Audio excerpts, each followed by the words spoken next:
వచ్చి ముందుకొచ్చి మనల్ని పాటల్లో నడిపిస్తారు. వారు పాడుతున్నప్పుడు కేవలం వారు పాడడం మాత్రమే కాదు, కానీ వారితో కలిసి స్క్రీన్ మీద పాటలు వస్తున్నప్పుడు చూసి అందరూ కలిసి పాడాలని కోరుతున్నాను.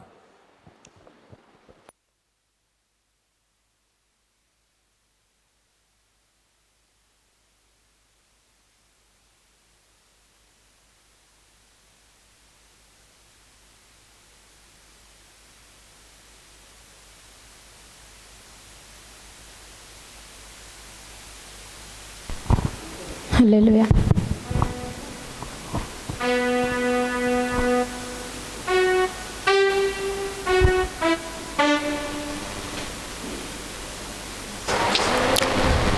హల్లెలూయా. అందరూ చెప్దామండి హల్లెలూయా. మొదటిగా మందుకు వచ్చిన పాట హల్లెలూయా స్తోత్రం యేసయ్యా, హల్లెలూయా స్తోత్రం యేసయ్యా అని పాట పాడి దేవుని నామమును మహింపడదామండి. అవును, ఆయన స్తుతులకు పాత్రుడు. ఆయన స్తోత్రించి కీర్తించాల్సిన భాగ్యం మనం పొంది ఉన్నాం కాబట్టి ఆయన నామాన్ని గణపరుద్దామని అందరం కలిసి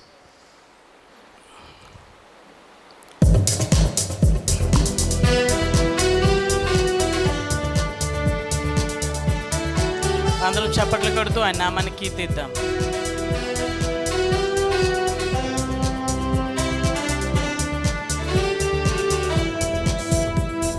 హల్లెలూయా స్తోత్రం యేసయ్యా, హల్లెలూయా స్తోత్రం యేసయ్యా, హల్లెలూయా స్తోత్రం యేసయ్యా, హల్లెలూయా స్తోత్రం యేసయ్యా. యేసయ్యా నీవే నా రక్షకుడవు, యేసయ్యా నీవే నా సృష్టికర్తవు, దరి చేర్చి ఆదరించుమా ఓ యేసయ్యా, దరి చేర్చి ఆదరించుమా. We praise you and worship you, Almighty God, praise you and worship you. Hallelujah స్తోత్రం యేసయ్యా, హల్లెలూయా స్తోత్రం యేసయ్యా, హల్లెలూయా స్తోత్రం యేసయ్యా, హల్లెలూయా స్తోత్రం యేసయ్యా.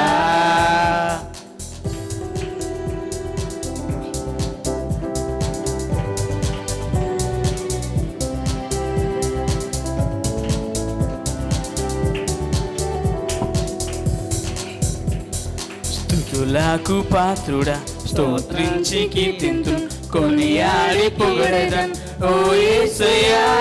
స్తుతులకు పాత్రుడా స్తోత్రించి కీర్తింతును, కొనియాడి పొగడెదన్ ఓ యేసయ్యా. కృప చూపి కాపాడుమా ఓ యేసయ్యా, కృప చూపి కాపాడుమా, కృప చూపి కాపాడుమా ఓ యేసయ్యా, కృప చూపి కాపాడుమా. హల్లెలూయా స్తోత్రం యేసయ్యా, హల్లెలూయా స్తోత్రం యేసయ్యా, హల్లెలూయా స్తోత్రం యేసయ్యా, హల్లెలూయా స్తోత్రం యేసయ్యా.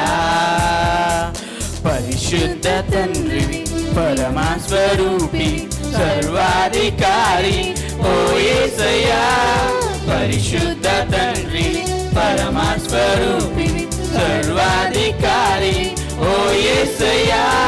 కరుణించి కాపాడుమా ఓ యేసయ్యా, కరుణించి కాపాడుమా, కరుణించి కాపాడుమా ఓ యేసయ్యా, కరుణించి కాపాడుమా.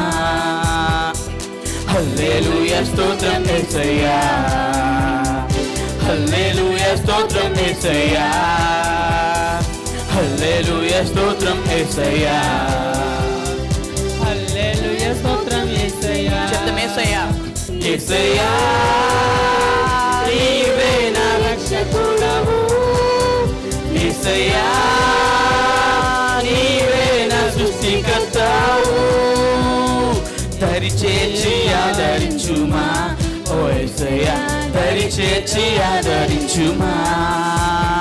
We praise you and worship you, Almighty God, praise you and worship you. Amen, hallelujah, oh Yesaya, amen hallelujah,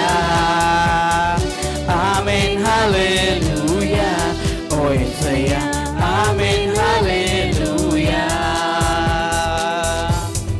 hallelujah, hallelujah. అవునండి, మనం ఆరాధిస్తున్న దేవుడు స్తుతులకు పాత్రుడు, ఆయన్ని స్తోత్రించి కీర్తించదగిన నామము కలిగిన దేవుడు. కాబట్టి ఆయన్ని మనం అందరం ఆరాధిద్దాం. ఏమి ఉన్నా లేకున్నా, ఎవరు నాకు లేకున్నా, యేసయ్య మీ అందు నేను ఆనందిస్తాను.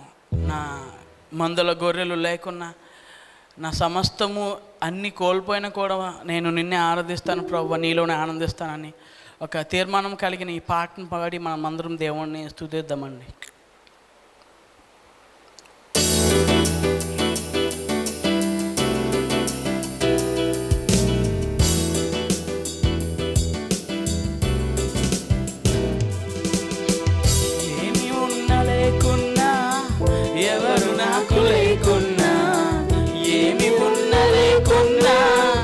ఎవరు నాకు లేకున్నా యేసునందే ఆనందింతును, యేసయ్యనే ఆరాధింతును, యేసునందే ఆనందింతును, యేసయ్యనే ఆరాధింతును,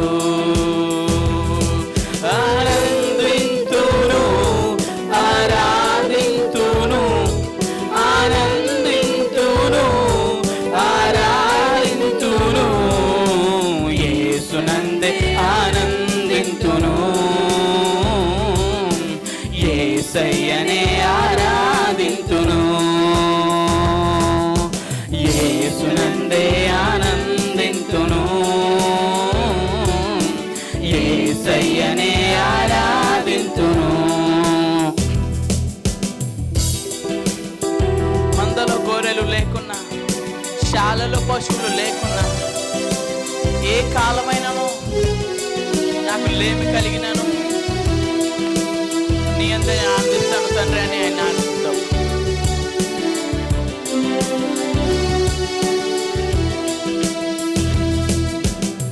మందలో గొర్రెలు లేకున్నను, శాలలో పశువులు లేకున్నను, మందలో గొర్రెలు లేకున్నను, శాలలో పశువులు లేకున్నను, ఏమి నాకు లేకున్నా కష్టకాలమందైనా, ఎవరు నాకు లేకున్నా కష్టకాలమందైనా యేసునందే ఆనందింతును. అందరం చెప్తామండి, ఆయన ఎందుకు ఆనందిద్దాం. యేసయ్యనే ఆరాధింతును, యేసునందే ఆనందింతును,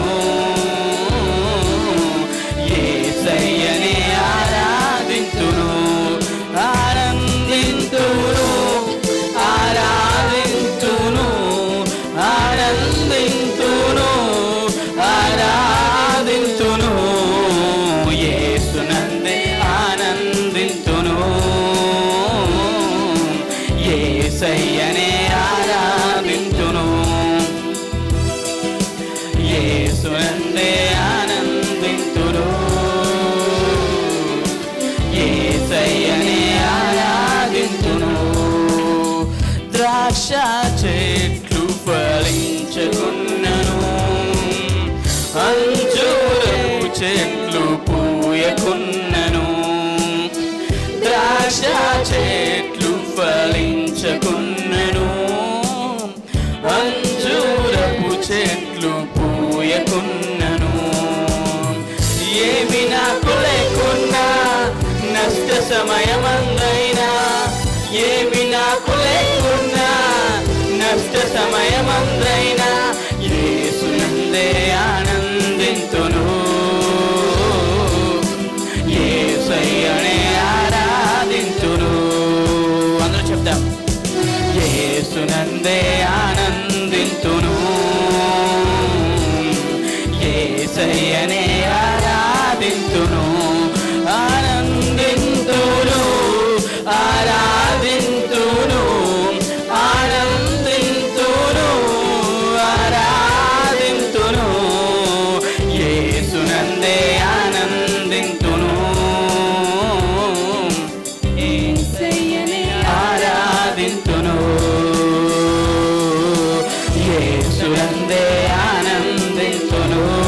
అందరూ లేచి నిలబడదామండి. అందరూ లేచి నిలబడుతూ పాడదాం. ఆరాధింతును ఏమి ఉన్న లేకున్నా, ఎవరు నాకు లేకున్నా, ఏమి ఉన్న లేకున్నా, ఎవరు నాకు లేకున్నా, యేసునందే ఆనందింతును, యేసయ్యనే ఆరాధింతును, యేసునందే ఆనందింతును, యేసయ్యనే ఆరాధింతును, యేసునందే ఆనందింతును, యేసయ్యనే ఆరాధింతును. మొదటి రెండు చేతులు ఎత్తు దేవునికి స్తోత్రాలు చెల్లిద్దాం. అవును ప్రభువా, నా జీవితంలో నా ఉద్యోగం ఉన్నా, అయ్యా నా భార్య ఉన్నా, నా పిల్లలున్నా లేకున్నా, అయ్యా నా కష్టాలు ఎన్నున్నా, నా వ్యాపారంలో ఎన్నో సమస్యలు ఎదురాడుతున్నా, అయ్యా నీ యందు నేను ఆనందిస్తాను ప్రభువా. యేసయ్యా నేను నిన్ను ప్రేమిస్తాను నాయన. అయ్యా నా ప్రాణం ఉన్నంత వరకు నిన్ను ప్రేమిస్తాను ప్రభువా. నేను మట్టిలో చేరే వరకు నిన్ను ప్రేమిస్తాను ప్రభువా అని దేవునికి స్తోత్రాలు చెల్లిద్దామండి.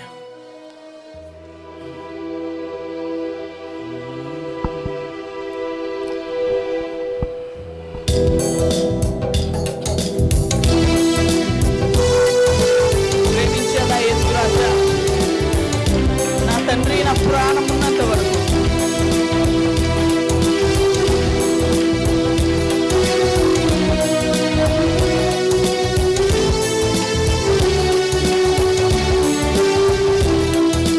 ప్రేమించేదా యేసురాజా, నిన్నే ప్రేమించేదా, ప్రేమించేదా యేసురాజా, నిన్నే ప్రేమించేదా, ప్రేమించేదా, ప్రేమించేదా, ప్రేమించేదా, నా ప్రాణమున్నంత వరకు, నే మట్టిలో చేరే వరకు, నా ప్రాణమున్నంత వరకు, నే మహిమలో చేరు వరకు ఆరాధించద యేసురాజా, నిన్నే ఆరాధించేదా, ఆరాధించద యేసురాజా, నిన్నే ఆరాధించేదా, ఆరాధించేదా, ఆరాధించేదా, ఆరాధించేదా, నా ప్రాణమున్నంత వరకు, నే మట్టిలో చేరే వరకు, అందరం చెప్తాం. నా ప్రాణం నే మహిమలో చేరే వరకు సేవించేదా యేసురాజా, నిన్నే సేవించేదా, సేవించేదా యేసురాజా, నిన్నే సేవించేదా, సేవించేదా, సేవించేదా, సేవించేదా, నా ప్రాణమున్నంత వరకు, నే మట్టిలో చేరే వరకు, నా ప్రాణమున్నంత వరకు, నే మహిమలో చేరే వరకు చెప్తా. నా ప్రాణమున్నంత వరకు, నా ప్రాణమున్నంత వరకు, నే మట్టిలో చేరే వరకు,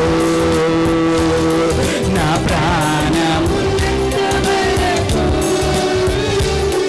నే మహిమలో చేరే వరకు, ఎబినేజరే, ఎబినేజరే, ఇంత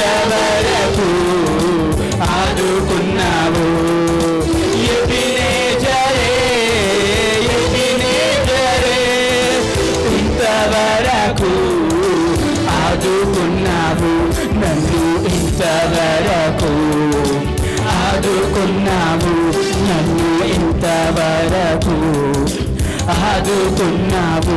నిన్ను పూర్ణ మనసుతో ఆరాధింతు, పూర్ణ బలముతో సేవించేదం.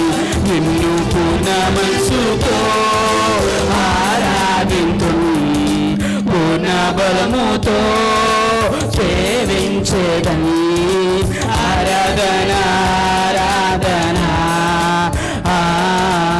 ఆరాధన ఆరాధన ఆరాధన ఆరాధన ఆరాధన. ఎల్రోయి ఎల్రోయి నన్ను చూసావే వందనాలు. చూస్తున్న దేవుడు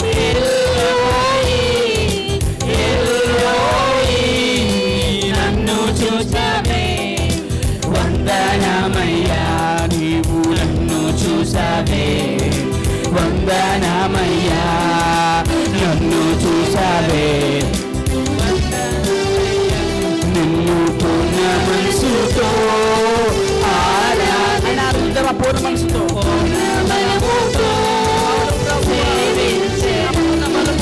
పూర్ణ మనసుతో ఆరాధింతు, పూర్ణ బలముతో ప్రేమించేదం.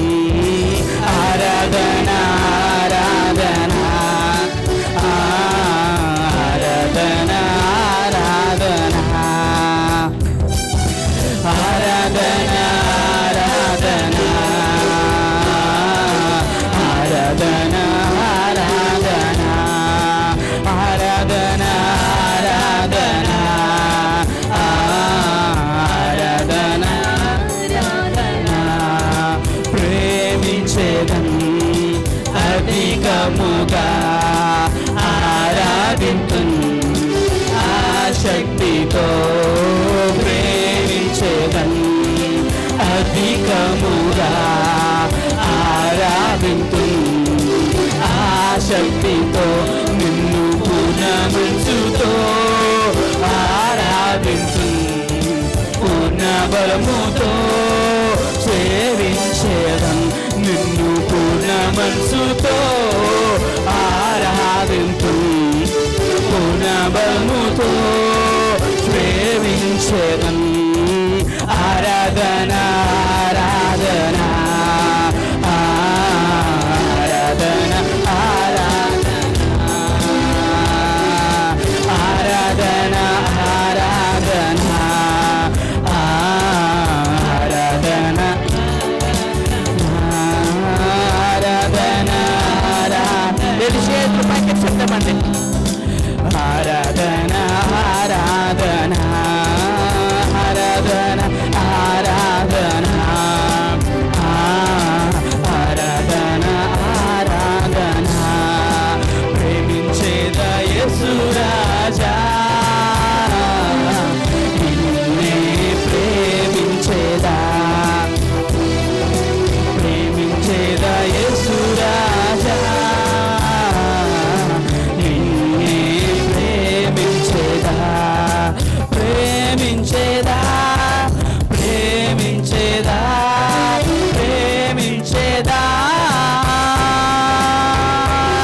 నా ప్రాణమున్నంత వరకు, నీ మట్టిలో చేరు వరకు, నా ప్రాణమున్నంత వరకు, నీ మహిమలో చేరు వరకు, నా ప్రాణమున్నంత వరకు, మట్టిలో చేరు వరకు, నా ప్రాణమున్నంత వరకు, నే మహిమలో చేరు వరకు.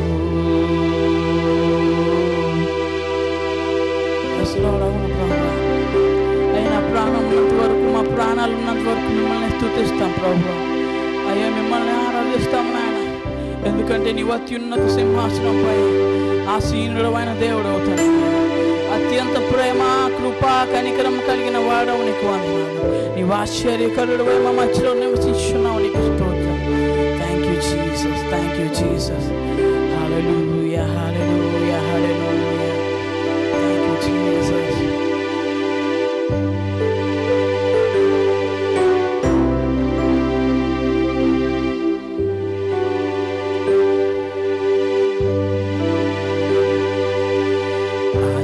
ఆశ్చర్యకరుడా స్తోత్రం, ఆలోచనకర్త స్తోత్రం. ఆశ్చర్యకరుడా స్తోత్రం, ఆలోచనకర్త స్తోత్రం. బలమైన దేవా, నిత్యుడవగు తండ్రి, సమాధాన అధిపతి స్తోత్రం. బలమైన దేవా, నిత్యుడవగు తండ్రి, సమాధాన అధిపతి స్తోత్రం.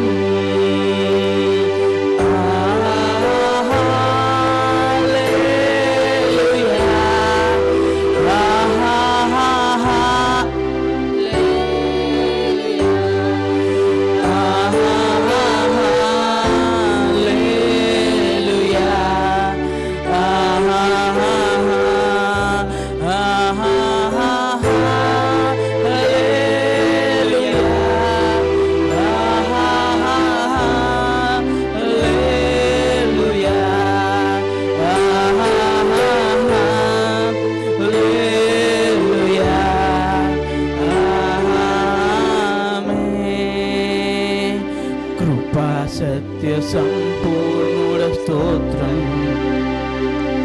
కృపతో రక్షించితివి స్తోత్రం. కృపా సత్య సంపూర్ణుడ స్తోత్రం. కృపతో రక్షించితివి స్తోత్రం. నీ రక్తమిచ్చి విమోచించినావే నా రక్షణ. అవునండి, ఆయన రక్తం మన కొరకు దారిపోసిన దేవుడు. నీ రక్తమిచ్చి విమోచించినావే నా రక్షణకర్త స్తోత్రం.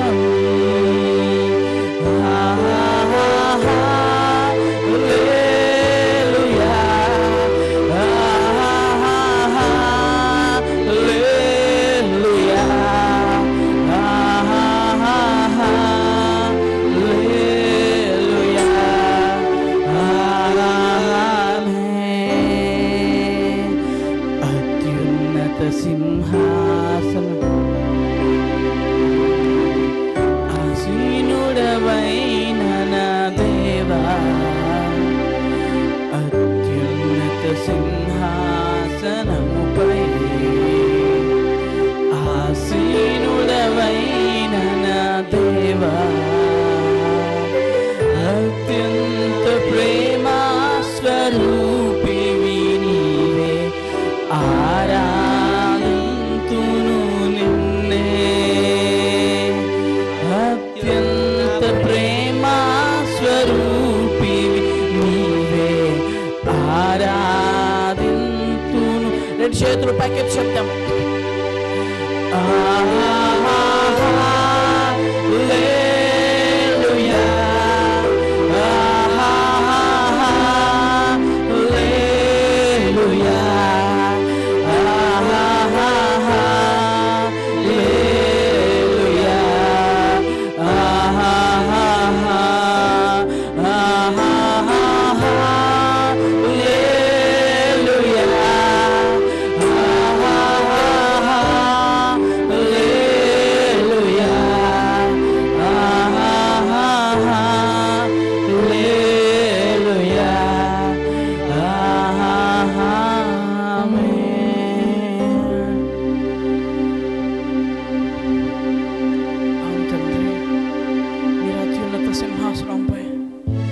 అత్యంత ప్రేమను చూపుతున్న దేవుడు అయ్యా, మేము ఈ దినం సజీవంగా ఉన్నామంటే అయ్యా ఈ వారం దినాలు ప్రభు ఏ తెగులు మా కంటికిండా ఆయన సన్నిధికి చేరి వచ్చినామంటే నీవు చూపిన అత్యంత ప్రేమ మాత్రమే తండ్రి. అయ్యా దాన్ని బట్టి మీకు వందనాలు చెల్లిస్తూ ఉన్నాం, దాన్ని బట్టి వందనాలు చెల్లిస్తూ ఉన్నాం. ఒక్క నిమిషం జ్ఞాపకం చేసుకున్నామన్నా, ఆయన తన అత్యంత ప్రేమ చూపి ఏదైతే కార్యాలు మన జీవితాల్లో చేశారో దాని అంతటి విషయమై మన కృతజ్ఞత తెలియచేయవలసిన వారమై ఉన్నాం. ఒక నిమిషం ఎవరికి వారుగా ప్రభువా నా జీవితంలో ఈ కార్యం చేసినారు నీకు వందనాలు అయ్యా, నీవు చూపి ప్రేమ నా జీవితంలో చూపించకపోతే అయ్యా నేను బ్రతుకుండేవాడిని కాదు నాన్న. ఈ క్షణం నీ సన్నిధిలో నిలబడి ఆరాధన చేసే వారము కాదు నాన్న. ఈ క్షణం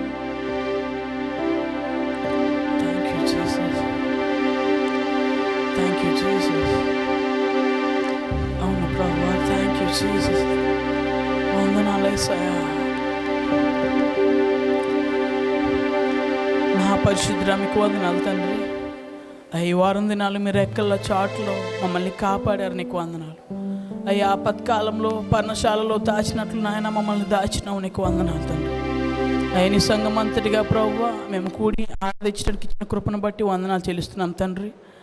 అయ్యా ప్రభువా ఈ యొక్క ఆరాధనలో మీరు మహిమ పొందారని నమ్ముతున్నాం. అదేవిధంగా ప్రభువా వాక్య ధ్యానంలో ప్రభువా మీరే ఉండండి నాయన.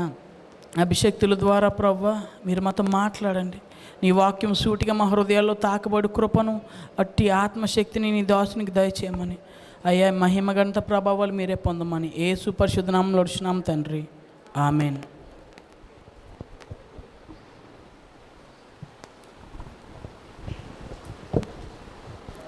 దేవుని నామానికి మహిమ కలుగును గాక. ఈ సమయంలో పరిశుద్ధ గ్రంథం నుండి కీర్తన గ్రంథం 45వ కీర్తన ఉత్తర ప్రత్యుత్తరాలుగా చదువుకుందాము.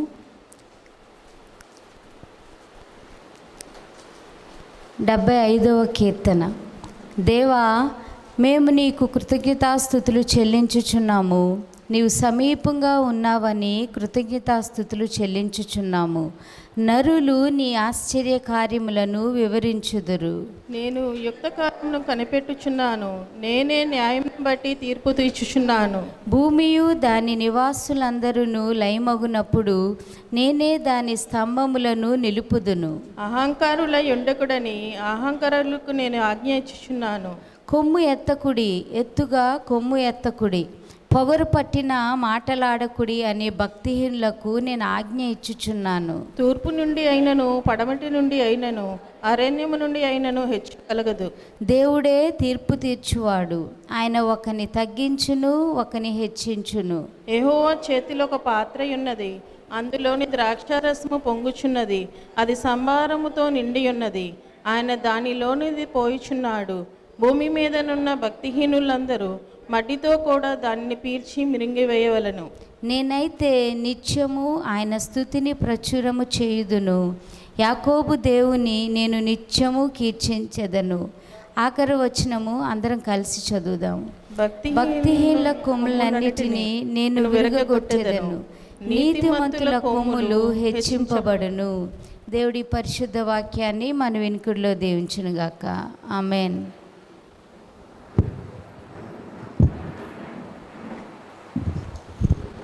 దయచేసి అందరూ కూర్చోండి.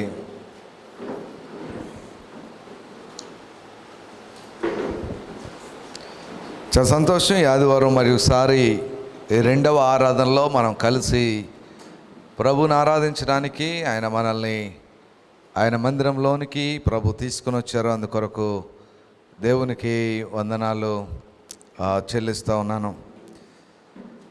ఈ దినం దేవుని వాక్యాన్ని మనం ధ్యానించిన తర్వాత మిగిలిన విషయాలు ప్రకటనలు అవి తెలియచేయడం జరుగుతుంది. దేవుని వాక్యాన్ని మనం ధ్యానం చేద్దాం. ఎఫెసీయులకు రాసిన పత్రిక 5వ అధ్యాయం, ఎఫెసీయులకు రాసిన పత్రిక 5వ అధ్యాయం 22వ వచనం నుంచి 33వ వచనం వరకు చదువుదాం. ఎఫెసీయులు రాసిన పత్రిక 5వ అధ్యాయము 22వ వచనం నుంచి 33వ వచనం వరకు చదువుతాను. బైబిల్ ఉన్న వాళ్ళంతా తెరిచి చూడాలని కోరుతున్నాను. స్త్రీలారా ప్రభువునకు వలె మీ సొంత పురుషులకు లోబడి ఉండుడి. క్రీస్తు సంఘమునకు శిరస్సయునలాగున పురుషుడు భార్యకు శిరస్సై ఉన్నాడు. క్రీస్తే శరీరమునకు రక్షకుడై ఉన్నాడు. సంఘము క్రీస్తునకు లోబడినట్టుగా భార్యలు కూడా ప్రతి విషయంలోనూ తమ పురుషులకు లోబడవలెను. పురుషులారా మీరును మీ భార్యలను ప్రేమించుడి. అటువలే క్రీస్తు కూడా సంఘమును ప్రేమించి అది కళంకమైనను ముడతైనను అటిది మరి ఏదైనను లేక పరిశుద్ధమైనదిగాను నిర్దోషమైనదిగాను మహిమగల సంఘముగాను ఆయన తన ఎదుట దాన్ని నిలువబెట్టుకొనవలనని వాక్యముతో ఉదక స్నానము చేత దానిని పవిత్రపరిచి పరిశుద్ధపరచుటకై దాని కొరకు తను తాను అప్పగించుకొనెను. అటువలన పురుషులు కూడా తమ సొంత శరీరములను వలె తమ భార్యలను ప్రేమింపబద్ధులై ఉన్నారు. తన భార్యను ప్రేమించువాడు తన్ను ప్రేమించుకొనుచున్నాడు. తన శరీరమును ద్వేషించిన వాడు ఎవడును లేడు, కానీ ప్రతివాడును దానిని పోషించి సంరక్షించుకొనను. మనము క్రీస్తు శరీరమునకు అవయవములమై ఉన్నాము గనుక అలాగే క్రీస్తు కూడా సంఘమును పోషించి సంరక్షించుచున్నాడు. ఈ హేతువు చేత పురుషుడు తన తండ్రిని తల్లిని విడిచి తన భార్యను హత్తుకొనును, వారిద్దరును ఏక శరీరమగుదురు. ఈ మర్మము గొప్పది. అయితే నేను క్రీస్తును గూర్చి సంఘమును గూర్చి చెప్పుచున్నాను. మెటుకు మీలో ప్రతి పురుషుడును తనను వలె తన భార్యను ప్రేమింపవలెను. భార్య అయితే తన భర్త యందు భయం కలిగి ఉండునట్లు చూచుకొనవలెను. దేవునికి స్తోత్రం. తనలో మంచి ప్రార్థన చేద్దాం. ప్రభు ఈ దినం తన వాక్యంలో నుంచి మనతో మాట్లాడాలని, ఆయన వాక్కులు మనకు అనుగ్రహించాలని, ఈ భూమి మీద శ్రేష్టమైన బ్రతుకులు ఎలాగున మన బ్రతకాలో ప్రభు తన వాక్యంలో నుంచి నేర్పించాలని తెరువబడిన హృదయంతో ప్రభు సన్నిధిలో ప్రార్థన చేద్దాం. హల్లెలూయా. ఎవరికి వారు చిన్న ప్రార్థన. Thank you Jesus. హల్లెలూయా.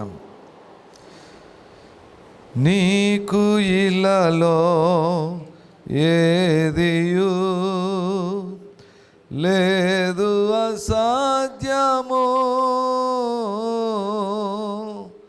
నీదు కృపతో నాకేదియు కాదిల సమానము.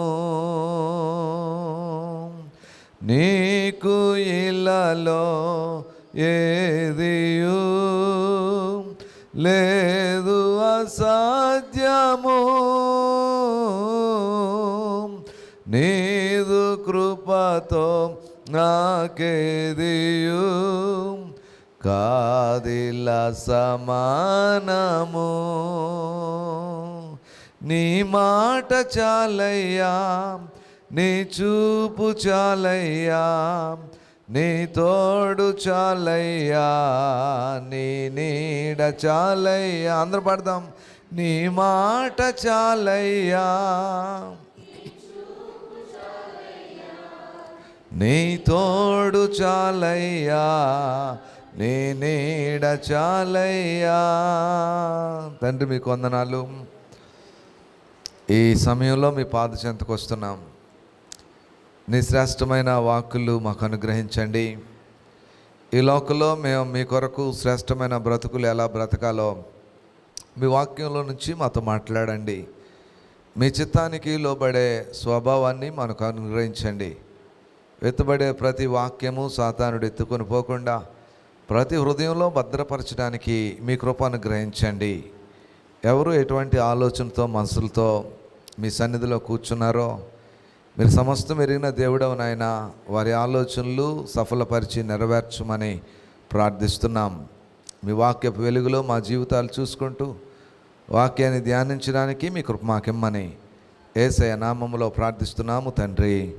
Amen, amen. దేవునికి స్తోత్రం.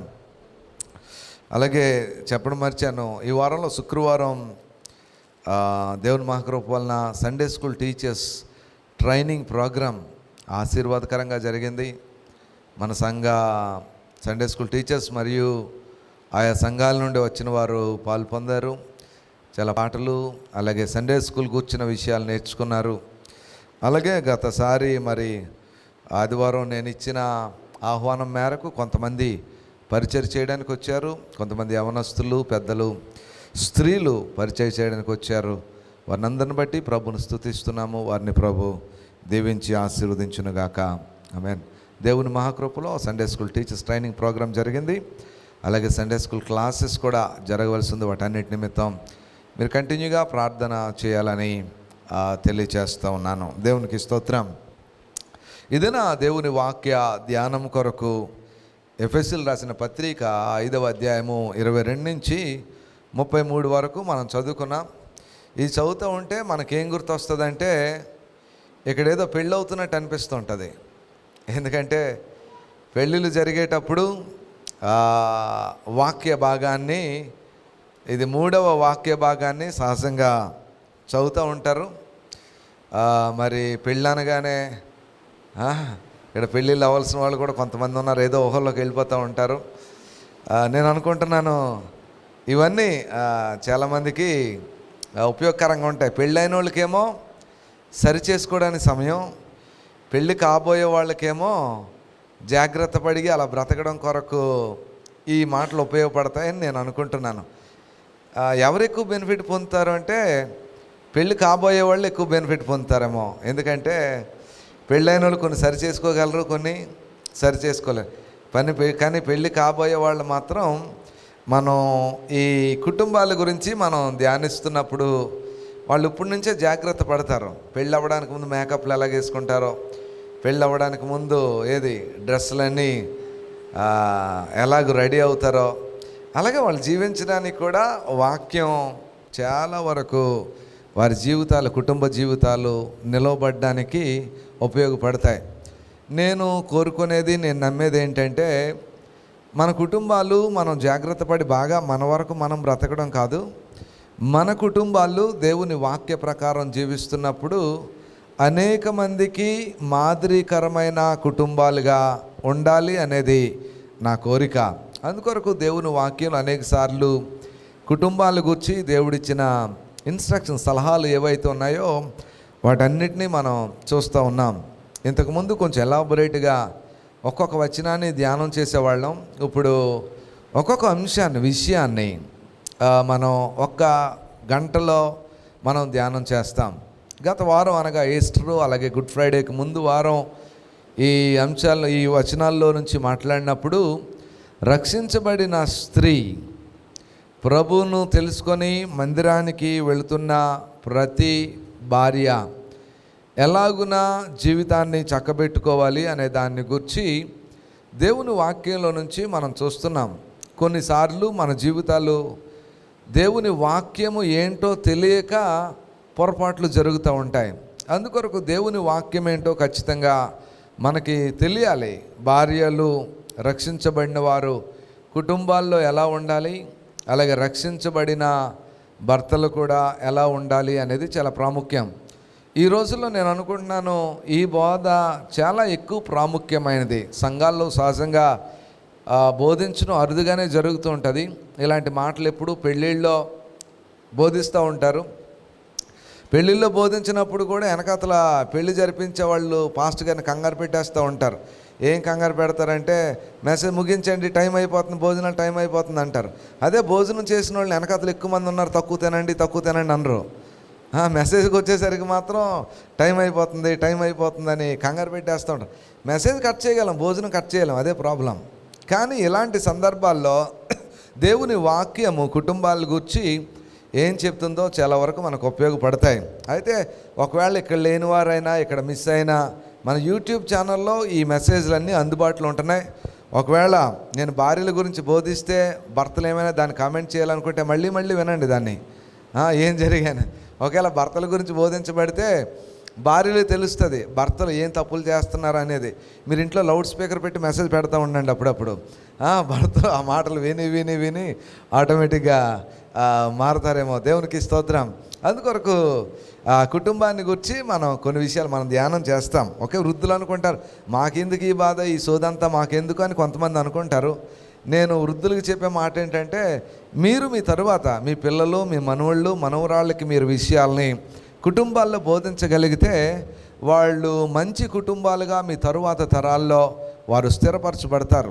అందుకొరకు దేవుని వాక్యము ఎక్కడ విత్తినా అది వ్యర్థం కాకుండా ఉంటుందని నేను నమ్ముతున్నాను. అయితే దేవుని వాక్యంలో నుంచి ఈరోజు మనం ధ్యానిస్తున్న మాట ఏంటంటే, రక్షించబడిన భర్తల యొక్క సంబంధాలు భార్యలతోటి ఎలా ఉండాలి అనే విషయాలు ఈరోజు మనం ధ్యానించబోతున్నాం. దేవునికి స్తోత్రం. రక్షించబడిన భర్తలు కుటుంబాల్లో వారి సంబంధాలు ఎలా ఉండాలి అనే దాని గురించి మనం ధ్యానిస్తాం. ఈ వచనాల్లో నుంచి కొన్ని దేవుడు చెప్పిన, ఇక్కడ ఒక విషయాన్ని గమనించాలి. ఇక్కడ సంఘంలో కానీ బయట కానీ ఎవరిని దృష్టిలో పెట్టుకొని మాట్లాడే మాటలు కాదు.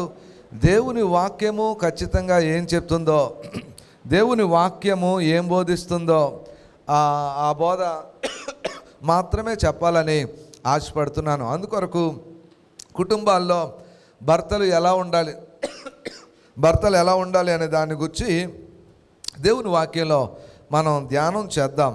మనం ఎఫెసీయులకు రాసిన పత్రిక 25వ వచనాన్ని మనం చూస్తే, 25వ వచనం నుంచి మొదటి 2-3 వచనాలు మాత్రం స్త్రీల కొరకు రాయబడింది, తర్వాత పురుషుల కొరకు ఎక్కువ మాటలు రాయబడినట్టు మనం చూస్తాం. 25వ వచనాన్ని కానీ మనం చూస్తే ఇలా రాయబడింది, పురుషులారా మీరును మీ భార్యలను ప్రేమించుడి, అటువలే క్రీస్తు కూడా సంఘమును ప్రేమించి అది కళంకమైనను ముడతైనను అటుది మరి ఏదైనను లేక పరిశుద్ధమైనదిగాను నిర్దోషమైనదిగాను మహిమగల సంఘముగాను ఆయన తన ఎదుట దానిని నిలువబెట్టుకొనవలనని వాక్యముతో ఉదక స్నానము చేత దాన్ని పవిత్రపరిచి పరిశుద్ధపరచుటకై దాని కొరకు తన్ను తాను అప్పగించుకొనెను. దేవునికి స్తోత్రం. ఇక్కడ దేవుడు చెప్తున్న మాట ఇది. దేవుడు ఏమంటున్నాడంటే, పురుషులారా మీరును మీ భార్యలను ప్రేమించుడి. కుటుంబ వ్యవస్థలో పురుషుల యొక్క పాటు లేక ప్రాముఖ్యత కూడా చాలా ఎక్కువ ఉంది. అంటే ఇంటిని కట్టుకోవడంలో స్త్రీ యొక్క ప్రాధాన్యత లేక ప్రాముఖ్యత ఎంతో, పురుషుని యొక్క ప్రాముఖ్యత కూడా అంతే ఉంది అనే విషయాన్ని మనం దేవుని వాక్యంలో గమనిస్తాం. అయితే మనం చదివిన భాగంలో పురుషులారా మీరును మీ భార్యలను ప్రేమించుడి. కాబట్టి వివాహ సంబంధంలో లేక కుటుంబ వ్యవస్థలో భర్తకు ఉండవలసిన మొట్టమొదటి గుణం భార్యను ప్రేమించగలగాలి. దేవునికి స్తోత్రం. సాధారణంగా వివాహమైన మొదటి దినాల నుంచి రోజులు పెరిగే కొలది భార్యాభర్తల మధ్యలో ప్రేమ అనేది నెమ్మదిగా ఫేడ్ అయిపోతూ ఉంటుంది. గ్రాడ్యువల్గా నెమ్మదిగా తగ్గిపోతూ ఉంటుంది. కానీ దేవుని వాక్యం చెప్పే విషయం ఏంటంటే, వాళ్ళిద్దరూ చచ్చిపోయేటంత వరకు లేక దేవుని రాజ్యానికి వెళ్ళినంత వరకు వాళ్ళు ఖచ్చితంగా ఈ సూత్రాలను ఖచ్చితంగా పాటించాలి అని దేవుని వాక్యం చెప్తుంది. ఇక్కడ అన్న మాట ఏంటంటే, పురుషులారా మీరును మీ భార్యలను ప్రేమించుడి. దేవునికి స్తోత్రం. అంటే స్త్రీల గురించి చెప్పాడు. ముందు స్త్రీల గురించి మనం చూసాం. స్త్రీలారా మీ భర్తలను లేక మీ సొంత పురుషులకు లోబడి ఉండుడి.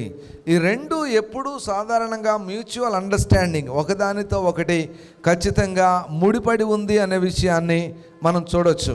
అయితే పురుషుల దగ్గరికి వచ్చేసరికి, పురుషుల గురించి మాట్లాడేసరికి దేవుడు అంటున్న మాట ఏంటి అంటే, పురుషులు తమ భార్యలను ప్రేమించాలి.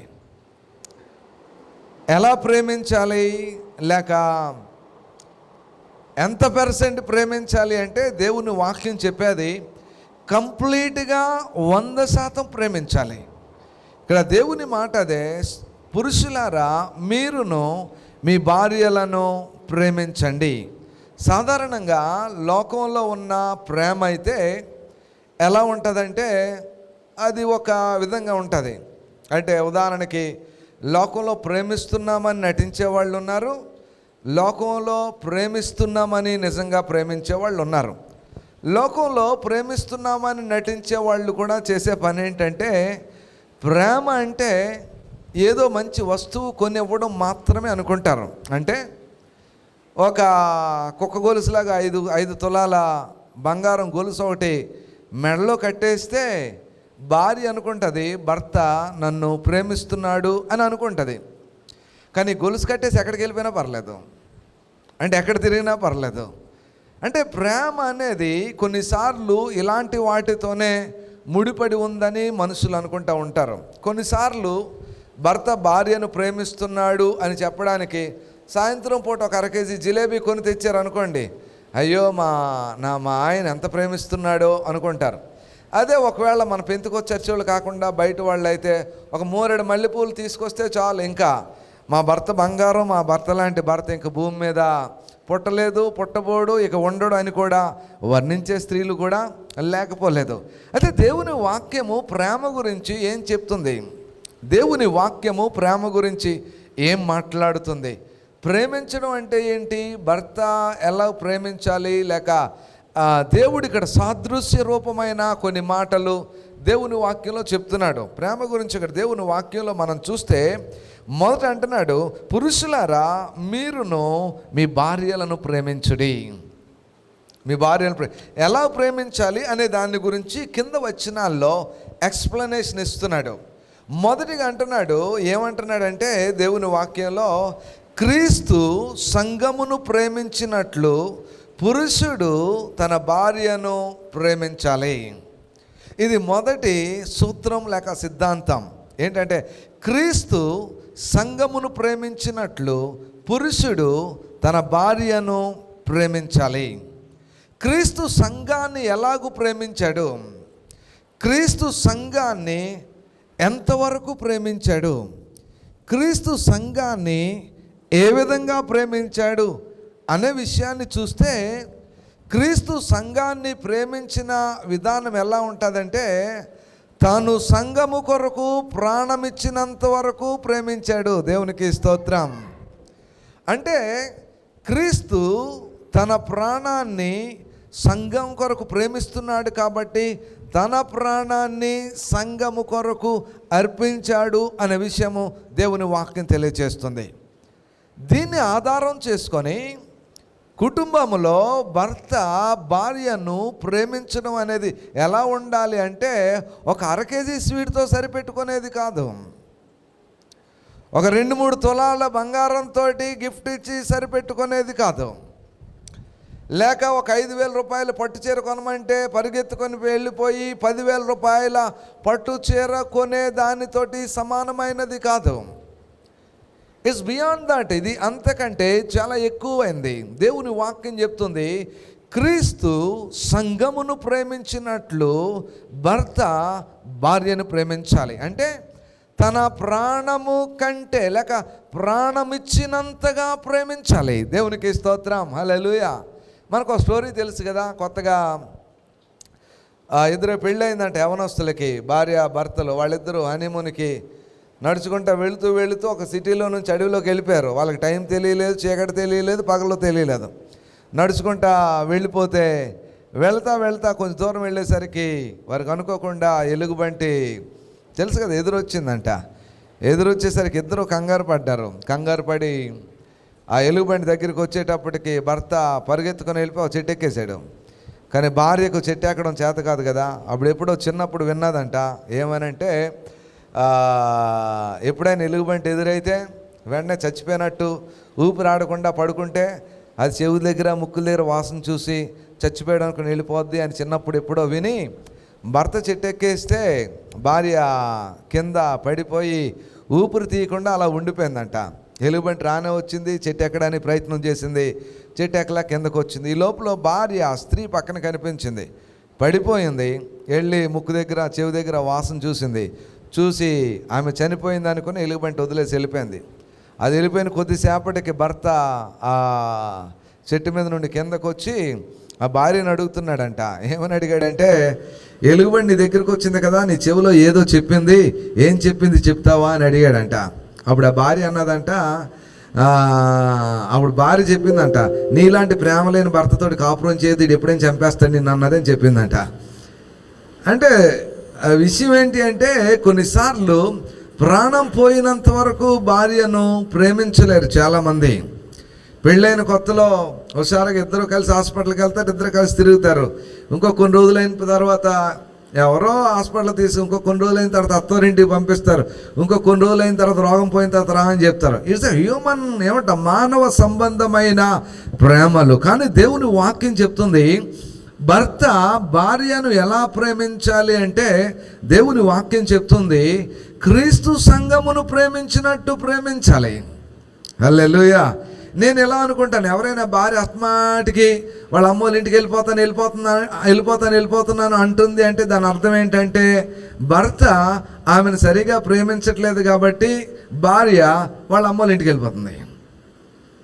అవునంటారా కాదా? ఒప్పుకోరు నాతోటి. కొంతమంది చాలా సీరియస్ చూస్తున్నారు, రాళ్ళు పెట్టి కొట్టేసేలాగా ఉన్నారు నన్ను తర్వాత అయిపోయింది మెసేజ్ అయిన తర్వాత. దేవునికి స్తోత్రం, హల్లెలూయా. అంటే వారిద్దరూ ఎప్పుడైతే ఒక భర్త భార్యను పరిపూర్ణంగా లేక 100% లేక క్రీస్తు సంఘమును ప్రేమించినట్లు ప్రేమించగలిగితే ఆ భార్య భర్తల సంబంధము దేవుడు కోరుకున్నట్లు ఉంటుంది అని దేవుని వాక్యము తెలియజేస్తూ ఉంది. దేవునికి స్తోత్రం.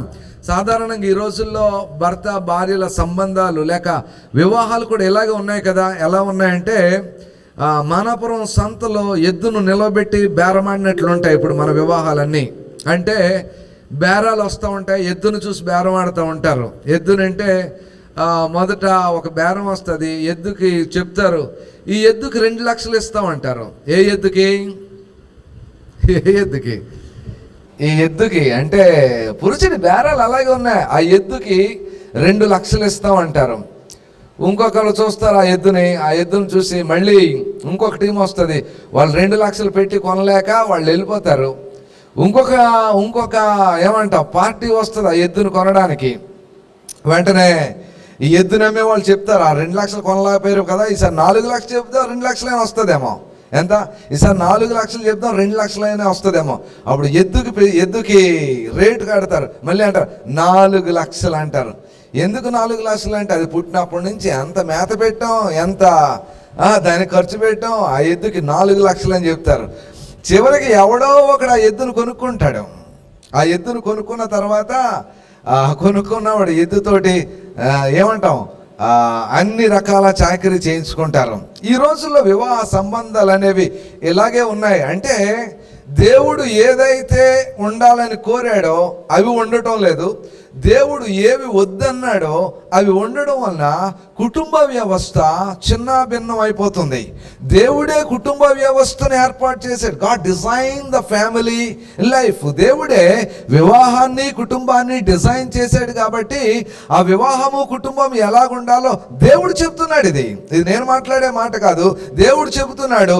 భార్య భర్తలు బయట ఉన్న విషయాల కంటే ముఖ్యంగా దేవుని వాక్యంలో ఉన్న విషయాలు వారి కుటుంబాలు నిలవబడ్డానికి అది చాలా ప్రాముఖ్యం. ఆ ప్రాముఖ్యమైన విషయం దేవుని వాక్యం చెప్తుంది. భర్త భార్యను ప్రేమించాలి. ఎంత ప్రేమించాలంటే 100% ప్రేమించాలి. ఎలాగూ ప్రేమించాలంటే యేసుక్రీస్తు సంఘమును ప్రేమించినట్టు ప్రేమించాలి.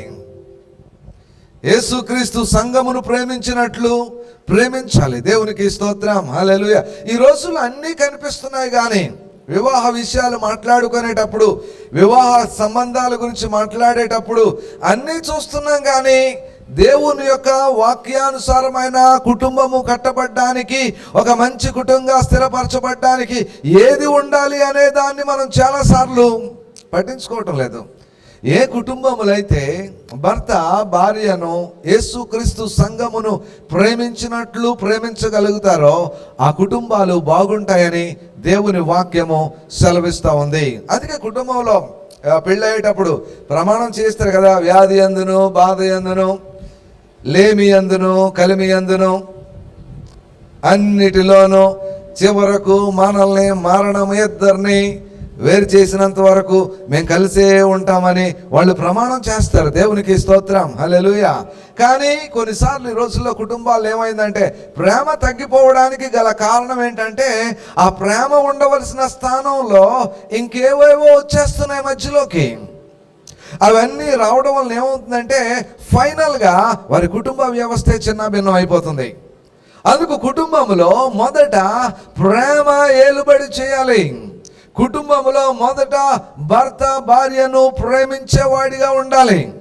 కొన్నిసార్లు కట్నం తెస్తే ప్రేమిస్తారు, కట్నం తీసుకురాకపోతే ప్రేమించరు. కట్నం తీసుకొచ్చిన తర్వాత ఇంకొక అలవాటు ఏంటంటే ఎప్పుడూ అత్తవారి దగ్గర నుంచి ఏదో ఒకటి అడగడమే. ఏది అది బాగాలేదు, ఎంత కావాలి, ఇది బాగాలేదు, అంత కావాలి, పిల్లలకు ఫీజులు అవుతున్నాయి. ఇదేమైనా పిల్లల్ని పెంచడానికి కంప్లీట్ కమిట్మెంట్ ఏమైనా చేసుకున్నారు అత్తగారి ఫ్యామిలీ ఏమైనా?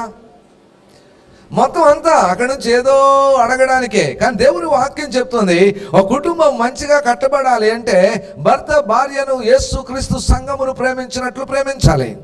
దేవునికి స్తోత్రం. హల్లెలూయా. ఎవరినోటండి హల్లెలూయా రావట్లేదు. హల్లెలూయా. కొంచెం కష్టంగా ఉంటాయి, నేను మాట్లాడే మాటలు హార్డ్గా కూడా ఉంటాయి. కొన్నిసార్లు ఎవరైనా ఎలాంటి పరిస్థితులు ఉంటే కొంచెం గుచ్చుకుంటూ ఉంటాయి. ఖచ్చితంగా దేవుని వాక్యం కాబట్టి ఖచ్చితంగా పనిచేస్తాను, నాకు తెలుసు. దేవుని వాక్యంలో ఎలాగూ ప్రేమించాలి భర్త అంటే, మొదటిది క్రీస్తు సంఘమును ప్రేమించినట్లు. రెండవది దేవుని వాక్యంలో మనం చూస్తే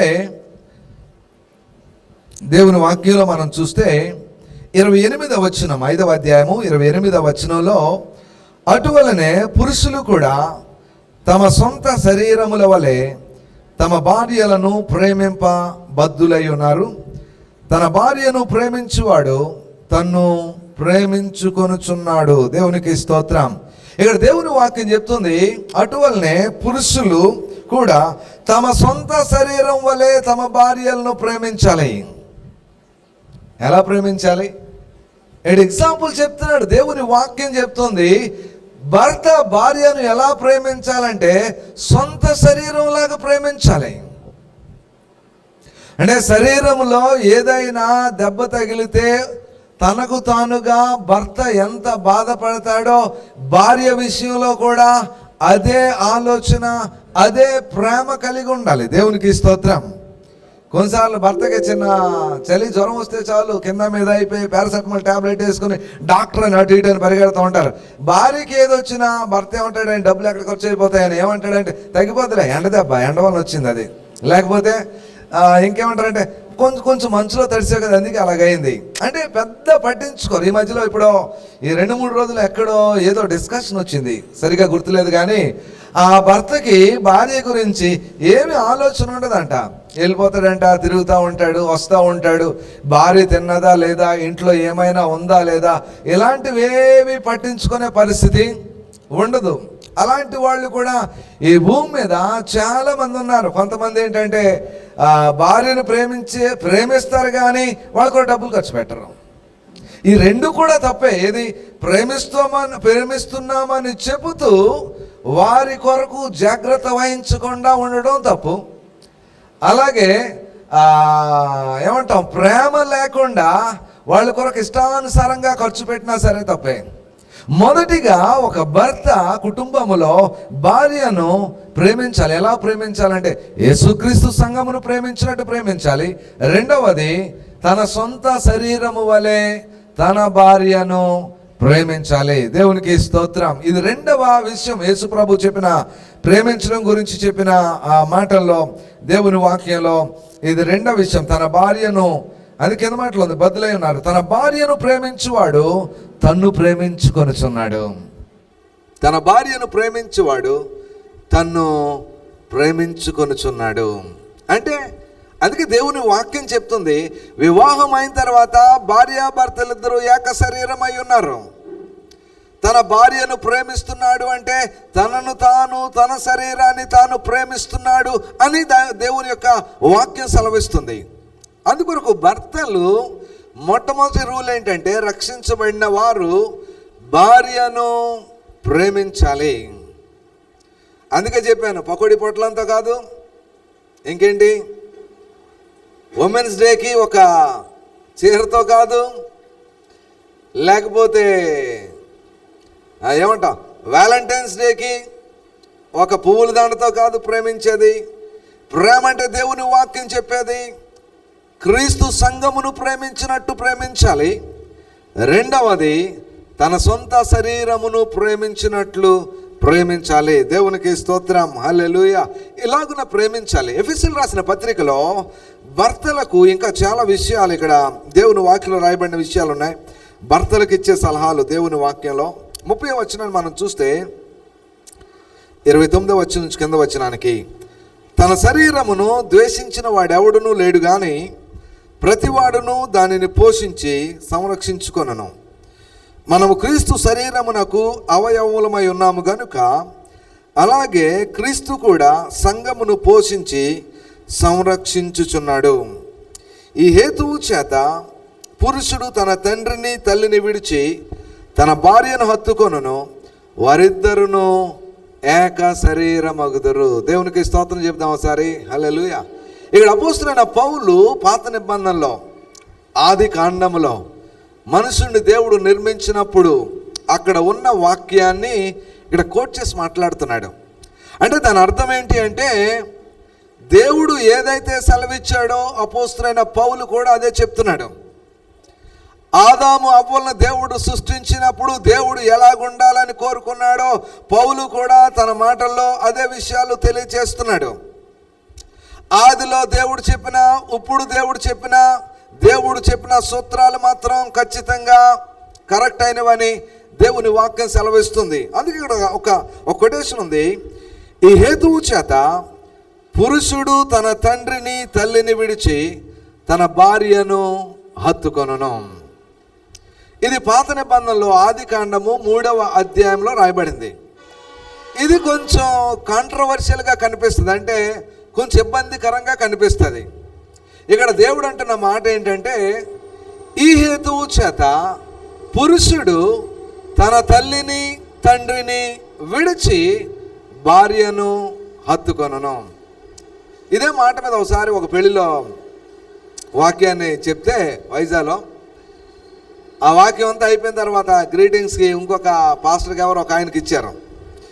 నేను ఈ వాక్యాన్ని బేస్ చేసుకొని నేను మాట్లాడిన మాట ఏంటంటే, పురుషుడు తన భార్యను తన తల్లిని తండ్రిని విడిచి భార్యను హత్తుకొనును అనే మాటకి ప్రయారిటీస్ మారతాయి, ప్రాధాన్యతలు మారతాయి పెళ్ళైన తర్వాత అని చెప్తే, అంటే తల్లిదండ్రుల స్థానంలోకి భార్య వస్తుంది, తల్లిదండ్రులు 2వ స్థానంలోనికి వెళతారు అని నేను చెప్తే ఆయన దాన్ని వేరే విధంగా వ్యాఖ్యానించాడు. ఆయన ఏమన్నాడంటే, ఎంత కష్టపడి పెంచిన తల్లిదండ్రులను వదిలేయమని దేవుడు చెప్పాడా?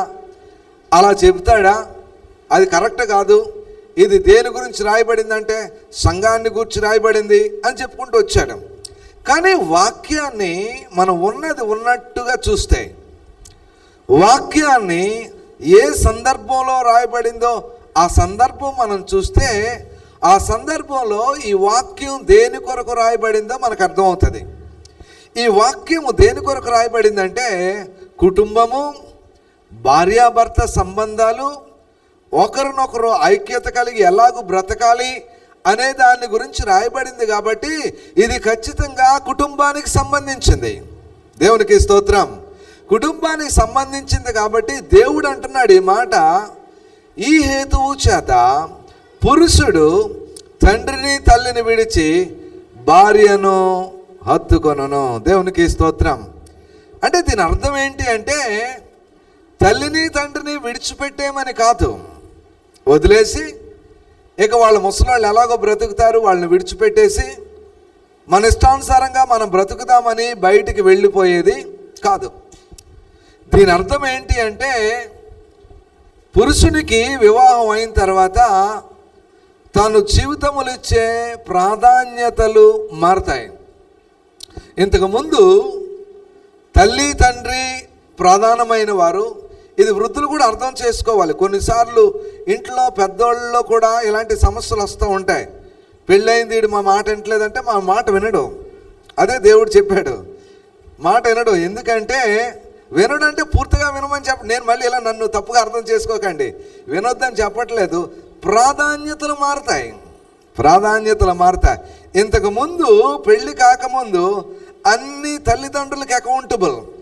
ఏ చెప్పినా అమ్మా నాన్నకి చెప్పేవాడు, ఏ జీతం వచ్చినా అమ్మా నాన్నకి చేతికి ఇచ్చేవాడు, ఏది జరుగుతున్నా అమ్మా నాన్నకే తెలియచేసేవాడు. ఇప్పుడు వివాహం అయిన తర్వాత దేవుని వాక్యం చెప్తుంది, పురుషుడు తండ్రిని తల్లిని విడిచి భార్యను హత్తుకొనును. హల్లెలూయా. అందరికి ఇష్టమైన ఇది? ఇష్టం లేకపోతే నేనేం చేయను, బైబిల్లో మీరు కొట్టేయండి పెన్ అది. ఈ మాట కానీ ఇష్టం లేకపోతే బైబిల్లో మీరు తీసేసుకోవాలి, బైబిల్లో పూర్తిగా తీయలేం. పురుషుడు తన తండ్రిని తల్లిని విడిచి తన భార్యను హత్తుకొనునంటే ఒకే ఇంట్లో వాళ్ళు జీవిస్తున్నా, అంటే ఇల్లు వదిలేసి వెళ్ళిపోమని కూడా నేను చెప్పట్లేదు. ఉమ్మడి కుటుంబాలు ఉన్నాయి, వేరువేరుగా బ్రతికే కుటుంబాలు ఉన్నాయి, ఈ రోజుల్లో రకరకాల కుటుంబాలు ఉన్నాయి. కానీ దేవుని వాక్యంలో తల్లిని తండ్రిని విడిచిపెట్టి వెళ్ళిపోమనలేదు, ముసలోళ్ళని బాధ్యత లేకుండా వదిలేమనలేదు, లేక వాళ్ళ ఇంటికే వెళ్ళొద్దని కూడా చెప్పలేదు.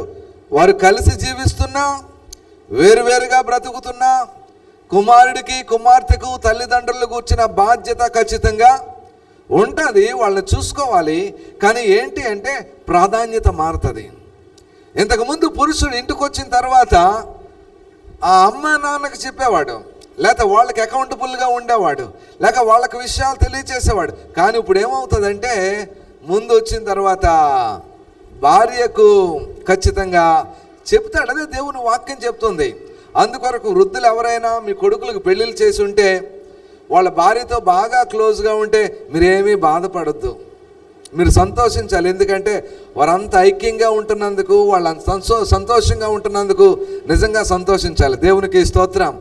అత్తమామలు కానీ తల్లి తండ్రులు కానీ మీ కళ్ళ ముందు మీ పిల్లలు మంచి కుటుంబాలుగా బ్రతుకుతూ వాళ్ళు ఐక్యంగా ఉంటే మీరు ప్రభువుని స్తుతించాలి. హల్లెలూయా. మీరు ఇలా అనకూడదు, ఎప్పుడు దాని వెనక వెళ్ళిపోతావేట్రా, నీకు ఇంకేం పని పాటు లేదా అన్న మాట అనకూడదు. అది అన్యులు మాట్లాడే మాట. కానీ దేవుని పిల్లలంగా సంబంధాల గురించి దేవుని వాక్యం చెప్తుంది ఇలాగని. ప్రాధాన్యతలో మార్పులు వస్తాయి, వాళ్ళు ఐక్యంగా బ్రతుకుతారు, కలిసి ఉంటారు, కలిసి తిరుగుతూ ఉంటారు, కలిసి వెళ్తూ ఉంటారు. ముసలోళ్ళు మిమ్మల్ని తీసుకెళ్తే వెళ్ళండి, లేకపోతే మానేయండి ఎక్కడికైనా, అంతేనా? అలాగని నేను చెప్పట్లేదు. ఓకే, దేవుని వాక్యం చెప్పేది ఏంటంటే ఫస్ట్ ప్రయారిటీ భార్యాభర్త, తర్వాత అమ్మ నాన్న, తర్వాత అత్త మామ. దేవునికి స్తోత్రం. ఇది దేవుని వాక్యం చెప్పే ఆర్డర్. అత్త మామలా చాలా సంతోషం, 2 హల్లెలూయా చెప్పండి. హల్లెలూయా. ఏదో చిన్నప్పుడు ఒక జానపద గేమ్ ఏదో వినేవాడిని, అత్తలేని కోడలు ఉత్తమురాలు, ఇలాంటివి ఏవో ఉండేమాట. ఓకే, సో ఇవన్నీ దేవుని వాక్యంలో లేనివి, ఇవి మనకు మనంగా ఏర్పాటు చేసుకున్న, ప్రత్యేకంగా మన సాంప్రదాయాల్లో మనం బతుకుతున్న ఏరియాల్లో ఎలా ఉంటుందంటే పరిస్థితి, మన ఇంట్లో మనకంటే బయట వాళ్ళు ఎక్కువ ఆలోచించేస్తూ ఉంటారు. ఈ మాట మళ్ళీ చెప్తున్నాను, మన ఇంట్లో మనం ఉంటాం, మన గురించి మనం ఆలోచించుకోం, బయట వాళ్ళు ఆలోచించేస్తారు. చూసావా పలానా వాళ్ళు కోడళ్ళు చూసావా, మొన్న వచ్చింది ఎలాగుందో, వాళ్ళకి ఎందుకంటే బయట విషయాలు, వాళ్ళకి అవసరం ఏముంది. వాళ్ళు వచ్చి ఏమంటారు తెలుసా, వీళ్ళిద్దరు బయటికి వెళ్ళిన తర్వాత అమ్మ వెళ్ళిపోతారు, వాళ్ళిద్దరు మిమ్మల్ని పట్టించుకోరా ముసలి వాళ్ళని అంటే వీళ్ళకి బీపీ పెరిగిపోద్ది. బీపీ పెరిగిపోయిన తర్వాత రోడ్డు మీద కట్టి టప్మని రోడ్డు మీద పడిపోతారు. ఎందుకు పడిపోయారంటే గోల కొడుకు చూడలేదంట. కొడుకు చూడటం కాదు, చుట్టుపక్కల వాళ్ళు పెంటెట్టేశారు వాళ్ళ ఇంట్లో. తల్లిదండ్రులు పిల్లలకి వివాహాలు చేసిన తర్వాత ఇవి అర్థం చేసుకోవాలి. కొన్నిసార్లు ఇంకోటి ఎలా ఉంటుందంటే, ఇంట్లో కొడుకు కోడలు మాట కంటే పక్కింటి వాళ్ళ మాట ఇంపార్టెంట్ అవుద్ది. వాళ్ళు అంటారు, వీళ్ళు చెప్తారు, లేదమ్మా ఇలా జరిగింది అలా జరిగింది, లేదు అలా అప్పయ్యమ్మ చెప్పింది నాకు. ఏమని చెప్పిందంటే అలా సన్యాసం చెప్పింది ఇలాగా. అంటే బయట వాళ్ళు మాట తీసుకుంటారు, ఇంట్లో వాటి మాట తీసుకోరు. ఇవన్నీ అపార్థాలు. దేవుని వాక్యం చెప్తుంది, దేవుని ఆర్డర్ ఇది. ఒకసారి పురుషునికి వివాహం అయిన తర్వాత తల్లిదండ్రులను వీడచి భార్యను హత్తుకొనును, వారిద్దరూ ఏక శరీరమై ఉంటారు. అయినా సరే తల్లిదండ్రులు విడిచిపెట్టడానికి వీలు లేదు. హల్లెలూయా. రెండవ ప్రాధాన్యమైన వారు, ప్రతి భర్తకు ప్రతి భార్యకు మొదటి వ్యక్తి ఎవరో తెలుసా జీవితంలో? ఎవరు? అంటే మీ భర్త భార్య అనేకండి. మొదటి వ్యక్తి ఎవరంటే మనకి ఫస్ట్ పర్సన్ ఎవరంటే మన ప్రభు. హల్లెలూయా. రెండవ వ్యక్తి ఎవరంటే జీవిత భాగస్వామి. ఎవరినైతే పెళ్లి చేసుకున్నామో వాళ్ళే. నేను ఇంకా చెప్తాను, తల్లిదండ్రుల కంటే పెళ్ళైన తర్వాత జీవిత భాగస్వామి చాలా ముఖ్యం. జీవిత భాగస్వామితోటే బ్రతకాలి. వాళ్ళిద్దరూ కలిసి ఐక్యంగా ఉండాలి. వాళ్ళిద్దరిలో సమస్యలు ఉండకూడదు. వాళ్ళిద్దరూ ఐక్యంగా బ్రతకాలి. దేవునికి స్తోత్రం. మన భారతదేశంలో ఈ మధ్యకాలంలో ప్రస్తుతానికి పరిస్థితులు మారుతున్నాయి. పిల్లలు చదువుకున్నారు, బాగా చదువుకొని వాళ్ళు వేరే స్థలాలకు ఉద్యోగాలకు వెళ్ళిపోతున్నారు. కాబట్టి అత్తమామల దగ్గర ఎవరు ఉండడానికి అవకాశం లేదు. ఎందుకంటే వీళ్ళు గ్రామాల్లో ఉంటారు, పిల్లలు ఎక్కడో పట్టణాల్లో ఉంటారు. ఇప్పుడు ఉమ్మడి కుటుంబాలు కూడా చాలా తక్కువగానే ఉన్నాయి. ఆ కారణాన్ని బట్టి అపార్థాలు చేసుకోవడాలు కూడా కొంచెం తక్కువగానే ఉన్నాయని నేను అనుకుంటున్నాను. కానీ దేవుని వాక్యం చెప్తుంది, ఈ మాటను చాలా జాగ్రత్తగా అర్థం చేసుకోవాలి. ఈ హేతువు చేత పురుషుడు తన తండ్రిని తల్లిని విడిచి తన భార్యను హత్తుకొనును. హల్లెలూయా. కొన్నిసార్లు పెళ్ళిళ్ళు అయిన తర్వాత పురుషులు అలా మాట్లాడతారు. అలా మాట్లాడకూడదు. ఏం మాట్లాడతారంటే వాళ్ళు ఎక్కువ ఏమంటారంటే, మా అమ్మ చెప్పాలి, మా అమ్మ అన్నీ మా అమ్మ అంటారు. No, it's wrong. అది తప్పు. అమ్మ కాదు, భార్య ముందు. కొన్నిసార్లు పెళ్ళిళ్ళు అయిన తర్వాత అమ్మకి, ఎవరు పురుషుడు అమ్మకి, చెల్లికి, అక్కకి, వీళ్ళకే ప్రాధాన్యత ఇస్తాడు. ఈమె ఎలాగుంటుందంటే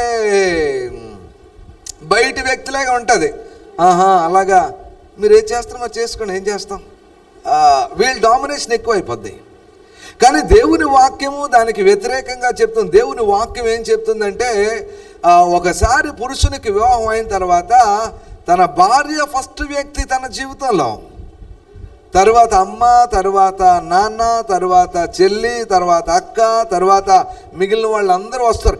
ఈ క్రమం ఎప్పుడైతే మిస్ అవుతుందో, ఈ క్రమము ఎప్పుడైతే తప్పుతుందో సమస్యలు వస్తాయి కుటుంబంలో. ఆ సమస్యలు వచ్చిన తర్వాత న్యాయాధిపతుల దగ్గరికి వెళ్తూ ఉంటారు. ఆ సమస్య వచ్చిన తర్వాత గొడవలు పడే దగ్గరికి వెళ్తూ ఉంటారు. కానీ దేవుని వాక్యం చెప్పినట్లే ఇంట్లో ఉండే వాళ్ళందరూ సమర్థించుకొని జీవించగలిగితే ఈ సమస్యలు ఖచ్చితంగా రావు అని దేవుని వాక్యాన్ని బట్టి తెలియచేస్తా ఉన్నాను. దేవునికి స్తోత్రం. హల్లెలూయా. అందుకొరకు దేవుని వాక్యం చెప్పే విషయం ఏంటంటే, ఈ హేతువు చేత పురుషుడు తన తండ్రిని తల్లిని విడిచి తన భార్యను హత్తుకొనును, వారిద్దరూ ఏక శరీరమై ఉంటారు. ఈ ఫిలాసఫీ, ఈ విషయాన్ని వివాహమైన ప్రతి ఒక్కరు అర్థం చేసుకోవాలి. బ్యాలెన్స్డ్ లైఫ్ ఉండాలి. పురుషునికి బ్యాలెన్స్డ్ లైఫ్ ఉండాలి. ఎలాగో నా కుటుంబాన్ని బ్యాలెన్స్ చేసుకోవాలో తెలియాలి. ఎవరితో ఎలా కమ్యూనికేట్ చేయాలో తెలియాలి. ఎవరితో ఎలాగ మాట్లాడాలో తెలియాలి. ఎవరికి ఏ స్థానం ఇవ్వాలో తెలియాలి. ఆ స్థానం కానీ ఇవ్వకపోతే, అలాగని కాకపోతే కుటుంబాలు ఆశీర్వాదకరమైన కుటుంబాలుగా ఉండవు. ఎన్నాళ్ళు పర్లేదు, ఆడవాళ్ళు అణిగిమణిగి ఉండేవారు. పోన్లే, ఎలా ఉండేవారంటే ఇంట్లో పని మనిషిలాగా వాళ్ళు ఇంకా ఇంట్లో ఉండేవారు. ఇప్పుడు అలా లేదు, వాళ్ళు చదువుకున్నారు. ఇప్పుడు ఏమైందంటే చదువుకున్నారు, ఉద్యోగాలు ఉన్నాయి, సంపాదించుకుంటున్నారు. నువ్వు కాకపోతే నేను ఒక్కదాన్నే బతుకుతానని బయటకు వెళ్ళిపోయి సింగిల్ పేరెంట్స్గా చాలామంది బ్రతికే వాళ్ళు కూడా ఈ రోజుల్లో కూడా ఉన్నారు. అది దేవుని వాక్యం చెప్తుంది. పురుషులు, ఇక్కడ దేవుని వాక్యం చెప్తుంది, హేతువు చేత పురుషుడు తన తండ్రిని తల్లిని విడిచి తన భార్యను హత్తుకొనును. దేవునికి స్తోత్రం. ప్రయారిటీ ఏంటి? ఎన్నాళ్ళు కొంతమంది పెళ్ళిళ్ళు చేసుకుంటే ఇలాగ అడిగేవారు కదా, ఎందుకు మీ అబ్బాయికి పెళ్లి చేస్తున్నారంటే ఏమనేవారు?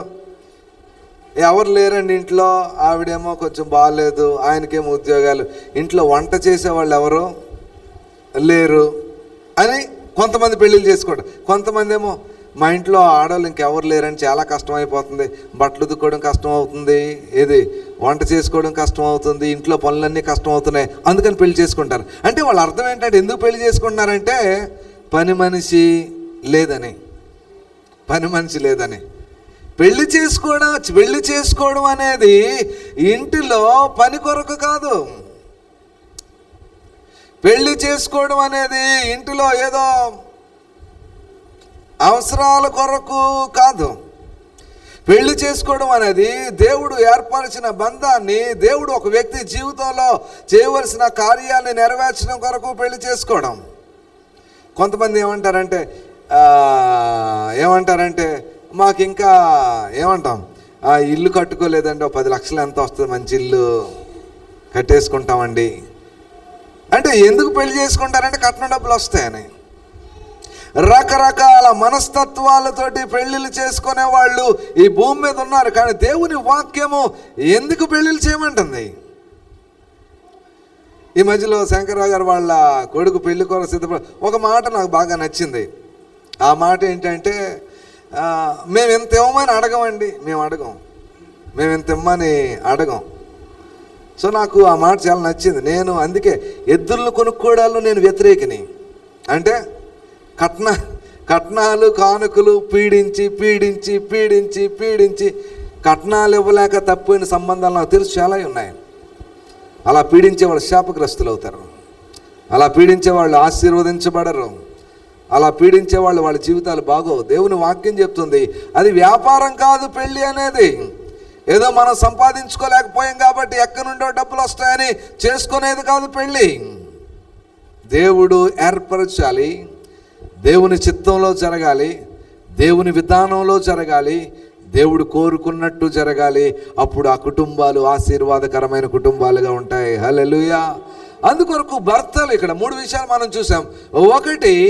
ఒకటి భర్త భార్యను ప్రేమించాలి. ఎలా ప్రేమించాలి అంటే క్రీస్తు సంఘమును ప్రేమించినట్లు ప్రాణం ఇచ్చినంతగా ప్రేమించాలి. ఎలాగూ ప్రేమించాలంటే తన సొంత శరీరమును ప్రేమిస్తున్నట్లు ప్రేమించాలి. 3వది మనం చూసాం, పురుషుడు ఎలా ఉంటాడంటే తన తండ్రిని తల్లిని విడిచి తన భార్యను హత్తుకోవాలి. ఇది భర్తకు దేవుడిస్తున్న బాధ్యతలు. ఇంకా దీనిలోనే ఇంకో 2 విషయాలు మనం చూస్తే 5వ అధ్యాయంలోనే భర్తకు దేవుడిస్తున్న సలహాలు దేవుని వాక్యంలో మనం చూస్తే 29వ వచనం నుంచి, తన శరీరమును ద్వేషించిన వాడెవడునూ లేడు గాని ప్రతివాడును దానిని పోషించి సంరక్షించుకొనును. మనము క్రీస్తు శరీరమునకు అవయవములమై ఉన్నాము గనుక అలాగే క్రీస్తు కూడా సంఘమును పోషించి సంరక్షించుచున్నాడు. దేవునికి స్తోత్రం. ఇక్కడ 2 మాటలు వాడాడు. పురుషుని గురించి మాట్లాడుతున్నప్పుడు క్రీస్తు సంఘమును పోషించి సంరక్షిస్తున్నాడు. అలాగే పురుషుడు కూడా తన భార్యను తన కుటుంబాన్ని పోషించి సంరక్షించుకోవాలి. ఈ 2 మాటలు ఉన్న వ్యత్యాసం ఒక తేడా కనిపిస్తుంది. మొదటిది, పురుషుడు భార్యను కుటుంబాన్ని పోషించాలి. దేవుని వాక్యంలో ఆది నుండి కూడా దేవుడు ఈ విషయాలు చెప్పాడు. ఏంటి అంటే ఆదిలో ఆదాము అవ్వలు పాపం చేసినప్పుడు వారిని ఎత్తుక్కుంటూ ఆదామా నువ్వెక్కడని పరిగెత్తుకుంటూ వచ్చి వాళ్ళని కనుగొని వారు చేసిన పాపం కొరకు ఈ 3 శపించాడు దేవుడు. మొదట మోసం చేసిన అపవాదిని శపించాడు. ఏమని శపించాడు అంటే నువ్వు నేల మీద ప్రాకుతూ ఉంటావని శపించాడు. రెండవది, ఈ పాపానికి రెండవ కారణం ఎవరంటే హవ్వ దేవుడు ఇచ్చిన ఆజ్ఞను మీరి ఆదామును విడిచిపెట్టి తోటలోనికి వెళ్ళి దేవుడు ఏదైతే కఠినంగా తినొద్దని చెప్పాడో ఆ సర్పము మోసం చేయడం వల్ల ఆ పళ్ళు తీసుకొని తిన్నది. దేవుడు ఎప్పుడు న్యాయవంతుడు. రెండవ శాపం ఎవరి మీదకి వచ్చిందంటే హవ్వ మీదకి వచ్చింది. హవ్వతో అన్నాడు, ఏమన్నాడంటే నువ్వు వేదనతోటి పిల్లలను కంటావు, నీ భర్త నిన్ను ఏలతాడు. భర్త ఏలడం అనేది ఎక్కడి నుండి వచ్చిందంటే దేవుడు అక్కడ శపించిన ఆ టైం నుండి వచ్చింది. నేను ఎలా అనుకుంటాను, భార్య భర్తతో సమానమైన వాళ్ళు లోకంలో వాళ్ళ స్థానాలు వేరువేరుగా ఉండడానికి గల కారణం ఏంటి అంటే ఆ రోజు పాపం చేయడం కారణమై ఉంటుంది. అందుకే స్త్రీతో అన్నాడు, నీ భర్త నీ మీద ఏలుబడి చేస్తాడు, నువ్వు వేదనతో ప్రసవ వేదన పడి పిల్లలను నువ్వు కంటావు. ఇది దేవుడు హవ్వకి ఇచ్చిన శాపం. ఇప్పుడు ఆదాము దగ్గరికి వచ్చేసరికి ఆదాముతో అంటున్నాడు, నువ్వు నీ భార్య మాట వినినందున, పర్టికులర్ మాట రాయబడి, నీవు ఎవరి మాట విన్నావు? నీ భార్య మాట వినినందున. ఇండైరెక్ట్గా దేవుని యొక్క అర్థం ఏంటో తెలుసా? నా మాట వినడం మానేసి నీ భార్య మాట విన్నావు కాబట్టి.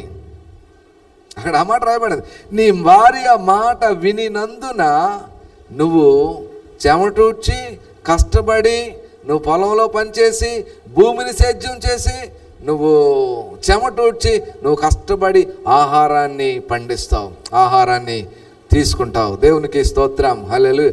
అంటే మొదటి నుంచి ఆది నుంచి ఇంట్లో భర్త సంపాదించేవాడుగా ఉండాలి.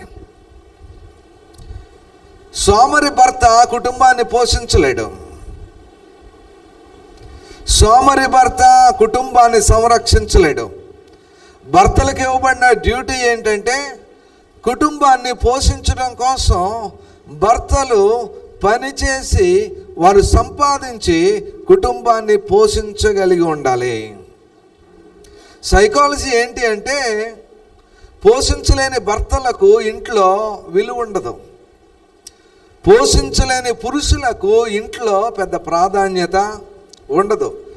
భర్త ఎప్పుడు కష్టపడి సంపాదించి ఇంట్లో ఉన్న ప్రతి కనీస అవసరాలు, తిండి, బట్ట, ఉండడానికి ఒక షెల్టర్, నివాసం, ఈ కనీస అవసరాలు తను పని చేసుకుంటూ తన భార్యకు బిడ్డలకు కల్పించేవాడిగా భర్త ఉండాలి. దేవునికి స్తోత్రం. కొన్ని కుటుంబాల్లో ఎలా ఉంటాయి, భార్య డ్యూటీకి వెళ్ళిపోద్ది, భర్త ఏమో ఇంటి దగ్గర బట్టలు ఉతుక్కొని మేడ మీద ఆరేసుకొని వంట వండేసి మళ్ళీ భార్య వచ్చేటప్పటికి మళ్ళీ అన్నీ రెడీ చేసుకొని ఉంటారు. కొన్ని కుటుంబాలు ఉంటే విచిత్రం అనిపిస్తుంది. ఇంకా భర్తకేం అలవాటు అయిపోద్ది అంటే ఆవిడ పాపం డ్యూటీ చేసి కష్టపడి వస్తుంది, ఈయనకి ఇంటి దగ్గరే భార్యలు చూసిన వంట అయిపోయిన తర్వాత టీవీ చూసుకుంటారు, ఈయన కూడా వంట అయిపోయిన తర్వాత టీవీ ముందు కూర్చొని టీవీ చూసుకుంటూ ఉంటారు. చాలామంది భర్తలు అలాగే ఉన్నారు. కానీ దేవుని వాక్యం చెప్తుంది ఇక్కడ పురుషులు క్రీస్తు సంఘమును పోషించి సంరక్షిస్తున్నాడు కాబట్టి ప్రతి భర్త కుటుంబాన్ని పోషించి సంరక్షించాలి. హల్లెలూయా. అంటే భర్త కష్టపడే వ్యక్తిగా ఉండాలి. భర్త బయటకు వెళ్ళి పనిచేసి ఆదాయాన్ని సంపాదించే వ్యక్తిగా ఉండాలి. సోమరోళ్ళకి అందుకే దేవుని వాక్యం ఉంది, సోమరోళ్ళు చివరికి ఏమవుతారంటే చింపిరి గుడ్డల పాలవుతారంట, తిండి లేని వాళ్ళుగా అయిపోతారంట. భర్తలు సంపాదించి పోషించాలి, కుటుంబాన్ని పోషించాలి. పిల్లల్ని చదివించుకోవాలి, పిల్లల్ని జాగ్రత్తగా చూసుకోవాలి, పిల్లల శ్రేయస్సు చూసుకోవాలి. పిల్లల్ని ఎవరో అత్తగారు పెంచుతారు అనుకోకూడదు, పిల్లల్ని ఎవరో అత్తగారు చదివిస్తారు అనుకోకూడదు, పిల్లగారు వాళ్ళు చూసుకుంటారులే మనకేముందని అనుకో. ప్రతి భర్త తన పిల్లల్ని జాగ్రత్తగా చదివించుకోవాలి. అలా కాకపోతే ఆ భర్త మన మాటలో చెప్పాలంటే వేస్ట్ క్యాండిడేట్, పక్కా తెలుగులో చెప్పాలంటే పనికి మాలినోడు మాట. అంటే పనికి మాలినోడు అన్న చాలా చీప్గా ఉంటుంది వర్డ్. పనికి మాలినోడు అంటే పనికి రానోడు అని అర్థం. దాని అర్థం అంటే ప్రతి భర్త ఏదో ఒక పని, కూలి పని చేస్తారో, ఉద్యోగం చేస్తారో, ఆఫీసర్ అవుతారో, ఆఫీసులో పని చేస్తారో, కష్టపడి రోజుకి కష్టపడి డబ్బులు తెచ్చుకుంటారో, వారి సామర్థ్యాన్ని బట్టి వారు కుటుంబాన్ని పోషించుకోగలగాలి. ప్రతిదానికి నేను దీని వ్యతిరేకం. నేను ఎవ్వరికి చెయ్యి చాచి డబ్బులు అడగకూడదు. నో, డబ్బులు లేకపోతే అలా చచ్చిపోవడం బెటర్. కానీ నాకు ఇది లేదు అన్న విషయం వేరే వాళ్ళకి తెలియకూడదు. అది ఎప్పుడు వస్తుందంటే మనం కష్టపడలేనప్పుడు, మనం పని చేయలేనప్పుడు, దేవుని మీద నమ్మకం లేనప్పుడు అలాంటి పరిస్థితులు వస్తాయి. కానీ దేవుని వాక్యం చెప్తుంది భర్త పోషించాలి కుటుంబాన్ని. అలా పోషిస్తేనే ఆ భర్తకు విలువ ఉంటుంది. దేవునికి స్తోత్రం. సంరక్షించడం అంటే కుటుంబాన్ని సంరక్షించే బాధ్యత కూడా భర్తదే. సంరక్షించడం అంటే ఏమంటాం? రక్షించాలి, వాళ్ళని కాపాడాలి. ఉదాహరణకి కోడి చూసారా, కోడి పిల్లలు పెట్టిన తర్వాత ఏదైనా గద్ద కానీ పరిగెత్తుకొని వస్తే ఆ పిల్లలు పరిగెత్తుకొని వచ్చేస్తే ఆ కేక వినేసరికి ఎక్కడికంటే తల్లి రెక్కలు చాపుతుంది, రాగానే వాటిని సంరక్షిస్తుంది. మేము కొన్ని సంవత్సరాల క్రితం విజయనగరం నుండి వచ్చేవాళ్ళం కదా. ఆ టైంలో విజయనగరం నుండి వచ్చేటప్పుడు బండి మీద వచ్చేవాళ్ళం. ఫస్ట్ ఎల్సీ ఉండేది, ముందు ట్యాంక్ మీద ఫ్రంట్ ట్యాంక్ మీద పడుకోబెట్టేవాళ్ళం. కొంచెంసేపు నిద్రపోయి ట్యాంక్ మీద పడుకునేది. అలాగే వచ్చేవాళ్ళం. అక్కడి నుంచి వచ్చిన తర్వాత ఎల్సీ బాగానే ఉండదు. యూనితోటి ప్రాబ్లం ఏంటి అంటే ఒకవేళ ఎల్సీ ముందుంటే యూని పుట్టిన తర్వాత ఎల్సీ ట్యాంక్ మీద పడుకునేది, యూనినేమో శాంత ఎత్తుకునేటప్పుడు ఆ పిల్లట కుదురు ఉండేది కాదు. ఇలా ఎత్తుకుంటే వెనకనక ఎగిరి చూసి వచ్చే లారీలని, బస్సుల్ని ఎలా అంటే ఇసురుతూ ఉండేదన్నమాట. పడిపోద్దేమో అన్న భయం వేసే. మేబీ 2-3 సార్లు యాక్సిడెంట్ అవ్వాల్సిన పరిస్థితులు కూడా వచ్చాయి. అలా వస్తూ ఉన్న రోజుల్లో కొన్ని రోజులైంది ఆ పిల్లల్ని బండి మీద వేసి రాలేక ప్రతి శనివారం గదిపితనారం వచ్చేటప్పుడు ఆటో మాట్లాడుకునేవాళ్ళు. అక్కడి నుంచి ఒక ఆటో తెలిసిన ఆయన ఉండేవారు. ఆయన మాట్లాడి ఫోన్ చేస్తే వచ్చేసేవాడు. ఆయన క్రిస్టియన్, ఆయన తీసుకొచ్చేవారు. ఒకరోజు అక్కడ నుండి బయలుదేరాం, విజయనగరం వదిలేసాం, గొట్ల ముందుకు అక్కడికి వచ్చాం. చాలా బాగా వర్షం పడిపోతుంది, భయంకరమైన వర్షం, గాలి వర్షం గాలి వర్షం. ఆటోకి సైడ్న కట్టే ఈ మ్యాట్లు లేవు, గాలి వర్షం కొడుతుంది. సరిగ్గా మేము చిక్కిపోయాం, దానిలో చిక్కిపోయి ఫుల్గా వర్షానికి ముద్ద అయిపోయాం. ఆల్మోస్ట్ ముద్ద అయిపోతే పిల్లలు చిన్నోళ్ళు అప్పుడే బాధ అనిపించింది. అప్పుడు ప్రార్థన చేశాం కారు గురించి, ప్రభు ఏంటినా నీ పరిస్థితి, ఇలాగెళ్తాం కారు ఇవ్వనాయనంటే ఆ తర్వాత దేవుడు కారు ఇచ్చాడు. అప్పటి నుంచి ఆ పరిస్థితి దేవుడు ఇవ్వలేదు, ఏది వర్షంలో తడిసిపోయినంత పరిస్థితి దేవుడు ఇవ్వలేదు. దేవునికి స్తోత్రం. అయితే ఆ ఆటోలో వస్తున్నాం, వర్షం అటు ఇటు కొడుతూ ఉంటే పిల్లల్ని శాంత చున్నీతో మా ఇద్దరి మధ్యలో వాళ్ళని పెట్టుకొని గట్టిగా పట్టుకొని వర్షం వాళ్ళ మీద పడకుండా గాలి లేకుండా వాళ్ళు చాలా గట్టిగా పట్టుకున్నమాట. దాన్ని ఏమంటామంటే సంరక్షించడం. సంరక్షించడం సంరక్షించడం అంటే వారిని కాపాడాలి, భద్రపరచాలి. భర్త బాధ్యత ఏంటి అంటే పిల్లల్ని, ఇంట్లో వాళ్ళని, భార్యని, వాళ్ళందరినీ భద్రపరచాలి. దేవుని వాక్యం ఎదురాయబడింది, క్రీస్తు సంఘమును పోషించి సంరక్షించినట్లుగా భర్తలు భార్యను, కుటుంబాన్ని పోషించి సంరక్షించుకోవాలి. హల్లెలూయా, హల్లెలూయా. ఈ దేవుని వాక్యం చెబుతున్న మాట. భర్తలు ఇలాగున బ్రతకాలని దేవుని వాక్యం చెప్తుంది. దేవుని వాక్యంలో రాయబడిన మాట, భర్తలు పోషించి సంరక్షించే వాళ్ళుగా ఉండాలి. అది క్రైస్తవ కుటుంబాలు, దేవుని యందు విశ్వాసం ఉంచిన కుటుంబాలు, దేవుడు ఏం చెప్పాడో, భర్తలను ఎలా ఉండమని కోరుతున్నాడో, భర్తలు ఎలా జీవించాలని కోరుతున్నాడో ఆ స్టాండర్డ్స్ మెయింటైన్ చేయాలి. అప్పుడు ఆ కుటుంబాలు దీవెనకరమైన కుటుంబాలుగా ఉంటాయి. దేవునికి స్తోత్రం. అందుకు దేవుని వాక్యంలో భర్తల గురించి ఇంకా దేవుని వాక్యంలో మనం చూస్తే పేతురు పత్రికలో, పేతురు రాసిన పత్రిక, మొదటి పత్రిక 3వ అధ్యాయంలో కూడా కుటుంబాలను గూర్చి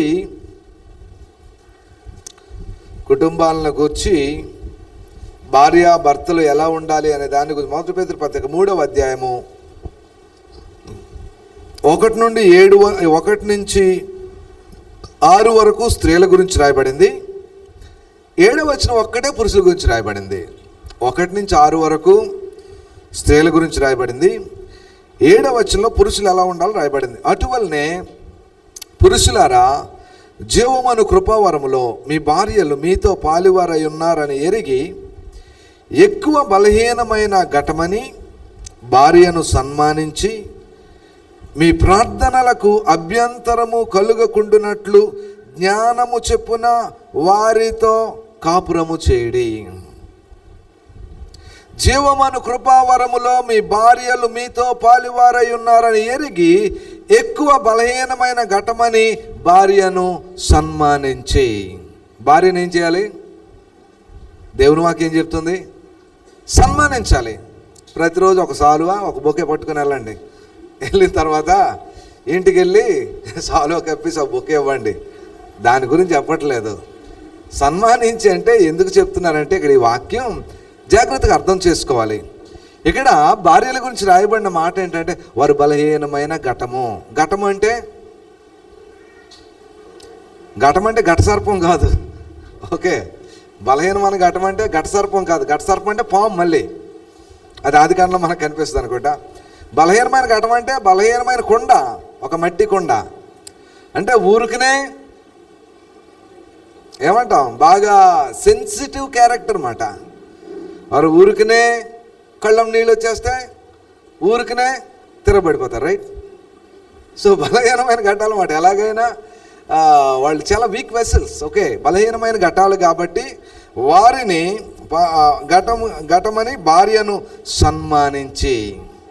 భార్యను సన్మానించడం అంటే అర్థం ఏంటంటే ప్రభువును తెలియని అన్యుల కుటుంబాల్లో భార్యలకి పురుషులతోటి సమానమైన హోదా ఉండేది కాదు. మీకు ఇంతకుముందు చూస్తుంటారేమో, ఇప్పుడు లేదు కానీ మన పాత కుటుంబాల్లో మన తాతల దగ్గరికి వెళ్ళిపోతే భర్త కుర్చీలో కూర్చుంటే భార్య ఎక్కడ కూర్చోవాలి? కాళ్ళ దగ్గర కూర్చోవాలి. ఇది ఇది పాత ఏమంటాం, ఇది అన్య ఆచార సంబంధమైంది. భర్త హ్యాపీగా పడుకుంటాడు కాలు చాపుకొని, భార్య ఏం చేయాలి? ఈడేదో పెద్ద కింద మీద ఇప్పుడు 4 కొండలు ఎక్కి వచ్చాడని కాలు నొక్కాలి.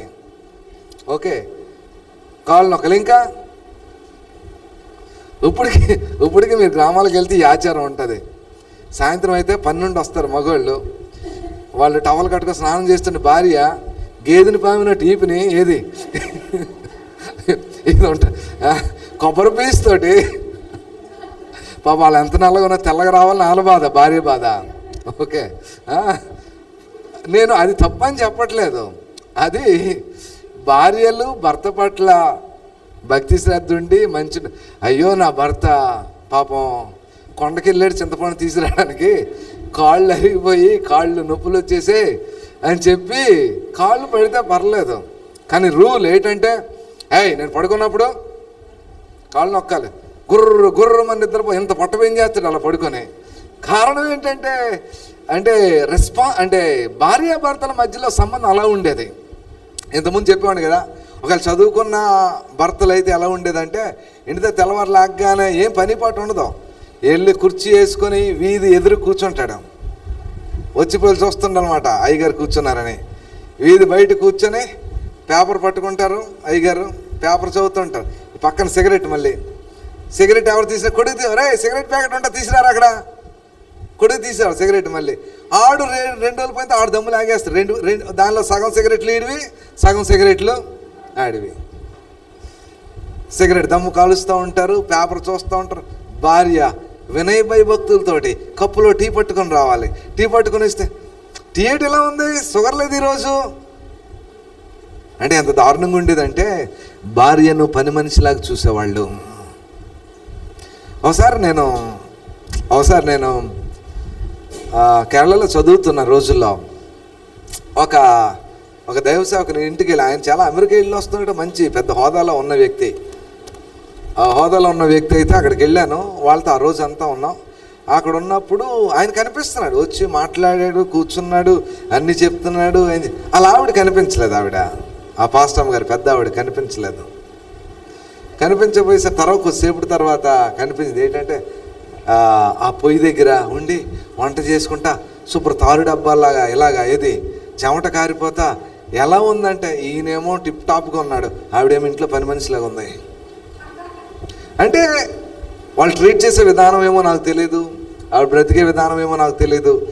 మన మన మన ఆచారాలు లేక మన సాంప్రదాయాలు, మన పాత జీవితాలు ఎలా ఉండేవి అంటే, భార్య అంటే పని మనిషి. చెప్పాను కదా, పెళ్ళెందుకు చేసుకున్నామంటే ఇంట్లో బట్టలు ఉతికే వాళ్ళు ఎవరు లేరు. పెళ్ళెందుకు చేసుకున్నామంటే డ్యూటీ వెళ్ళేటప్పుడు క్యారేజ్ కట్టేవాళ్ళు ఎవరు లేరు, ఆడవాళ్ళు ఎవరు లేరు. అందుకొరకే చేసుకుంటున్నాను. అందుకొరకు దేవుని వాక్యం చెప్తుంది, వారు బలహీనమైన ఘటమని ఎరిగి వారిని, దేవుని వాక్యం మనం చూస్తే భార్యను సన్మానించి. ఈ సన్మానించడం అంటే భార్యను నీతోటి ఏమంటావు, జీవిత భాగస్వామి. అదే రాయబడింది ఇక్కడ, మీ భార్యలు మీతో పాలివారై ఉన్నారని ఎరిగి. అంటే భార్యలు మీతో పార్ట్నర్స్ అని ఎరిగి, మీతో జీవిత భాగస్వాములు వాళ్ళు, అంటే మీతో సమానమైన వాళ్ళు. మీ కష్టం వాళ్ళకు ఉంటుంది, మీ సమస్య వాళ్ళకు ఉంటుంది, మీకున్న నొప్పి వాళ్ళకు ఉంటుంది, మీకున్న ఏమంటాం సైకాలజికల్ ప్రాబ్లమ్స్ ఉంటాయి, అన్ని రకాల సమస్యలు వాళ్ళకు ఉంటాయి. కాబట్టి వారిని సన్మానించాలి, వారిని సమానంగా చూసుకోవాలి, వారిని తక్కువ చేసి మాట్లాడకూడదు. మన దేశంలో ఏంటో ఆచారం, కానీ స్త్రీ అనేసరికి పుట్టినప్పుడేమో లక్ష్మీదేవి అంటారు, పెద్ద అయిన తర్వాత చంపేస్తారు. అదే ఆశ్చర్యం. నేను చెప్పాను కదా, మాకు 2 పిల్లలు. పెద్ద పాప అంత ఆత్రతగా ఫస్ట్ పాప పుట్టినప్పుడు మేము విశాఖపట్నంలో ఉన్నాం. అదే విచిత్రం, 4 రోజులు వెళ్ళిపోయి ఉన్నాం అక్కడ ముందు. అదే ఒక ఆశ్చర్యం. ఏదో మాకే పిల్లలు పుట్టినట్టు ఇంకెవరు పిల్లలు లేనట్టు ఆ డాక్టర్ అమ్మ అలా చేసింది అనుకోండి మమ్మల్ని. ఆ టైంలో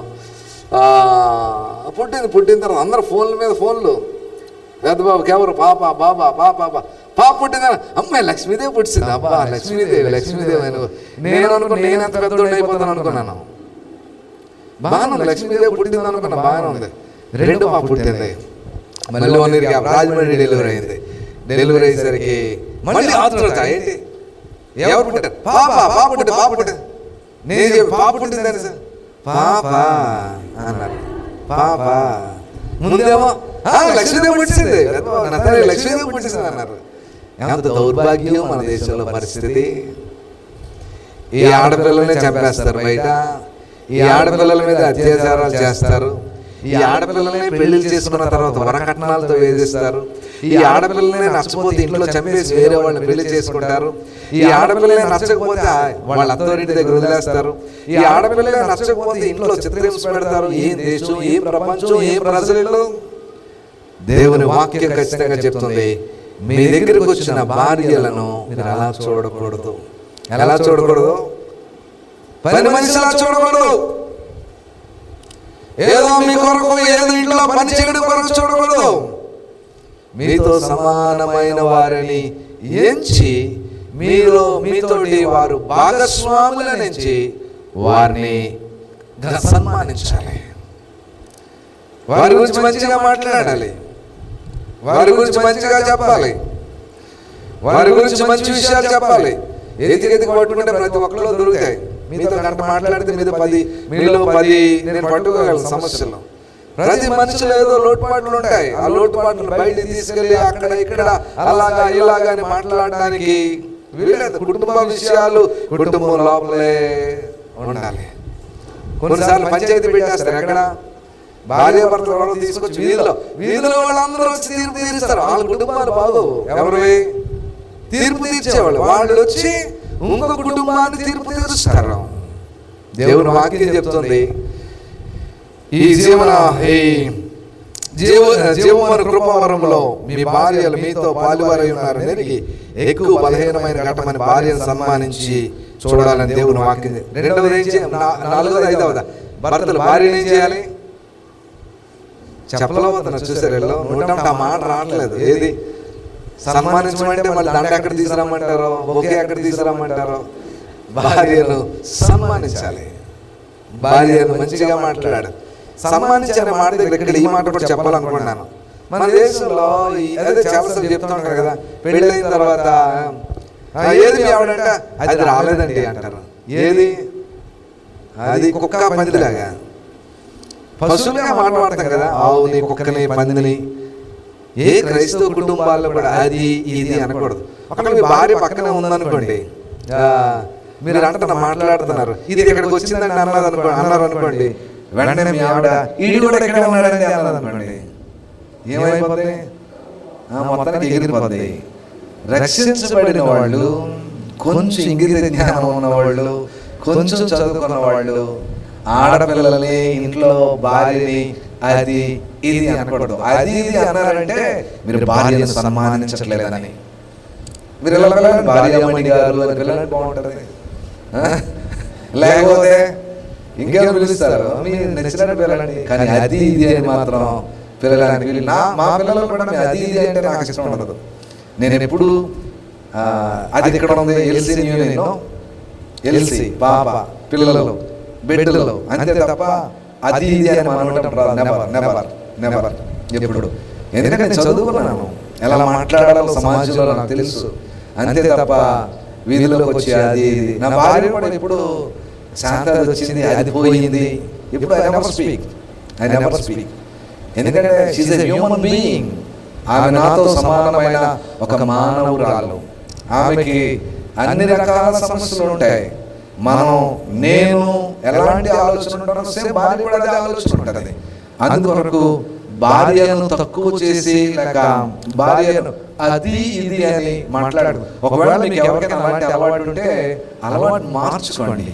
అది ఇది అని మాట్లాడకుండా కొంచెం నా భార్య లేకపోతే ఏదైనా పేరు పెట్టి పిలవడం మంచిది. నేను జోక్ చూశాను, భార్య పేరు పెట్టి ఆయుష్ తగ్గిపోతుందంట.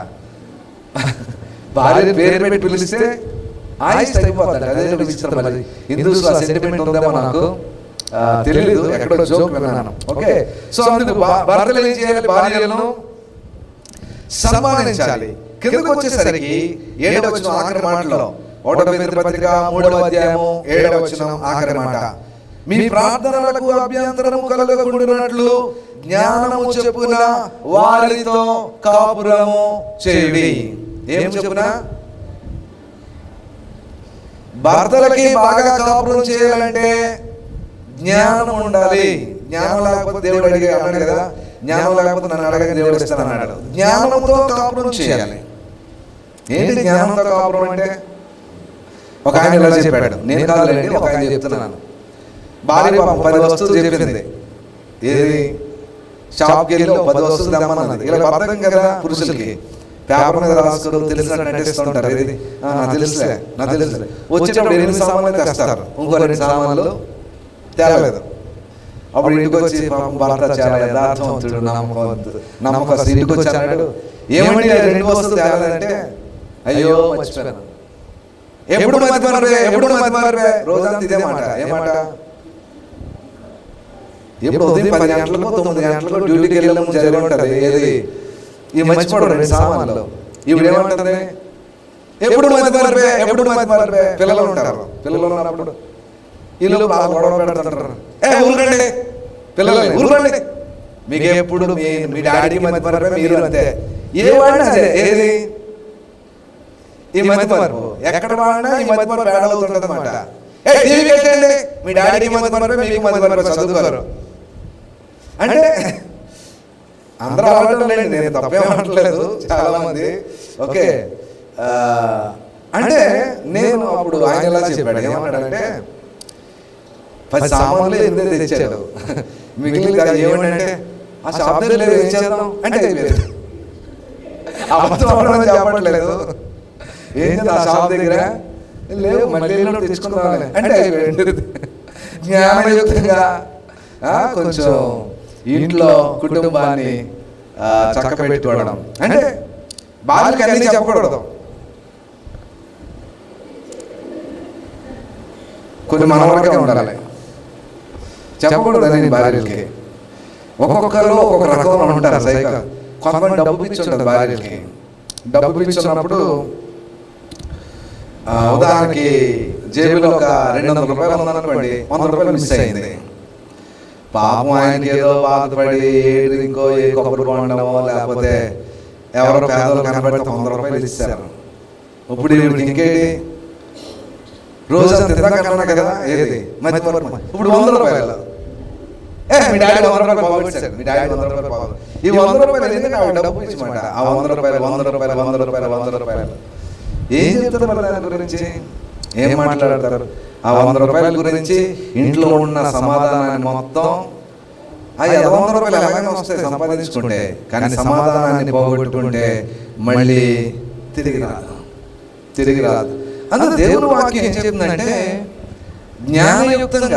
జ్ఞానయుక్తంగా మీరు మీ భార్యలతోటి కాపురం చేయాలి. అన్ని చెప్పకూడదు అన్నాను కదా. అన్ని చెప్పకూడదు అంటే, ఒకవేళ మీ భార్యలకి డబ్బు పిచ్చుంటే, మీరు అనే సెన్స్లో జనరల్ మాట్లాడేది, డబ్బు పిచ్చుంటే డబ్బు గురించి డిస్కషన్ చేయకండి, చెప్పకండి ఎక్కడైనా ఖర్చు పెట్టారు, అంతేనా? రైటా? ఇలా శోధిస్తూనే ఉంటారు డబ్బులు. ఆ డబ్బులు ఎక్కడేటో ఇంక ఈ చచ్చిపోవాలి. ఆ డబ్బుల కోసం దొంగతనం చేయాలి మళ్ళీ ఎక్కడికి వెళ్ళి.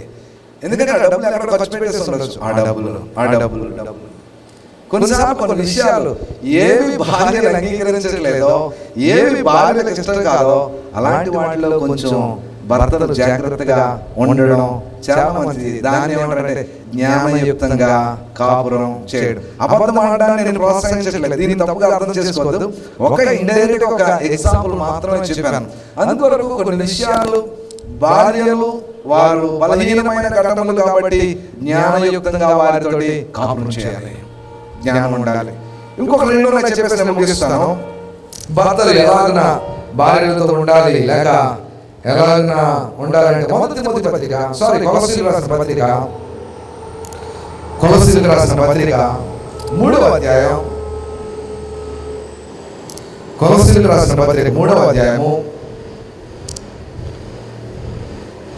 19వ వచనం. భర్తలారా మీ భార్యలను ప్రేమించుడి, వారిని నిష్ఠూర పెట్టకుడి. భర్తలారా భార్యలను ప్రేమించండి, వారిని నిష్ఠూర పెట్టకండి. ఏంటి నిష్ఠూర పెట్టకపోవడం? నిష్ఠూర పెట్టడం అంటే ఇంగ్లీష్లో ఈజీ లాంగ్వేజ్ వర్షన్లో బైబిల్ ఎలా రాయాలి? Don't get angry with them. వారితోటి కోపపడదు ఎక్కువ. వాళ్ళు నిష్ఠూర పెట్టదు, నిష్ఠూరంగా మాట్లాడదు. మీ మాటల ద్వారా వారిని బాధపరచదు. మీ మాటల ద్వారా వారిని బాధపరచదు. వారి మీద కోపపడదు. మీ చిన్న కోపం మీ కుటుంబాన్ని పాడు చేయొచ్చు. ఒక చిన్న కోపం కుటుంబంలో ఉండే సమాధానాన్ని తీసేయచ్చు. ఒక చిన్న కోపం భార్యాభర్తలిద్దరిని వేరు చేయొచ్చు. ఒక చిన్న కోపం మీ పిల్లల్ని అనాథుల్ని చేయొచ్చు.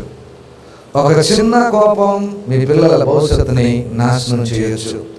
ఒక చిన్న కోపం తరతరాలుగా మీ తరాల మీదకి వచ్చి రావాల్సిన ఆశీర్వాదాల్ని ఆపేయచ్చు.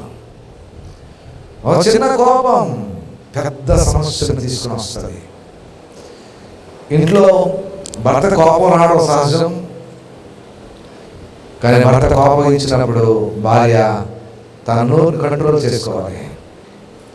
అలా కంట్రోల్ చేసుకుంటే ఒక 2 నిమిషాలు భర్త కూల్ అయిపోతాడు. భర్త కానీ మాట్లాడినప్పుడు భార్య కానీ ఎదురు మాట్లాడితే ఆ రోజంతా ఇంట్లో నరకమే ఉంటుంది.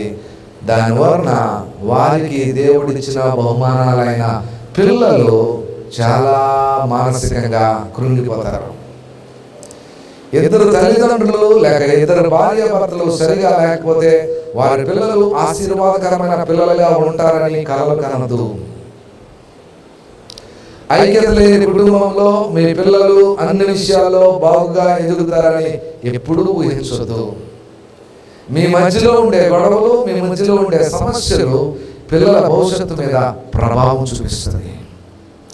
వారు ఒకవేళ చిన్నవాళ్ళు అయితే వారి మానసిక స్థితి మీద ప్రభావం చూపిస్తుంది.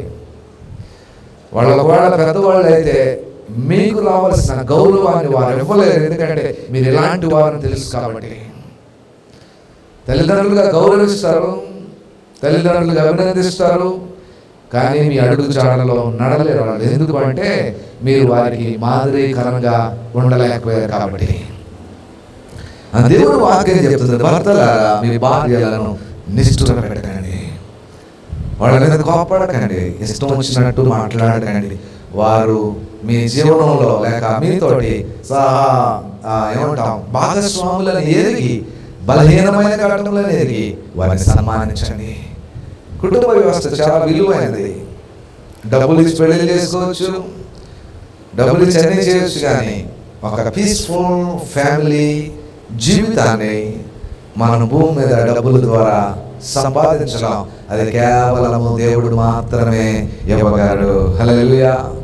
భర్తకు ఆకర్షణ ఏంటంటే దేవుడు వాక్యం తిమోతికి రాసిన పత్రిక మొదటి తిమోతి పత్రిక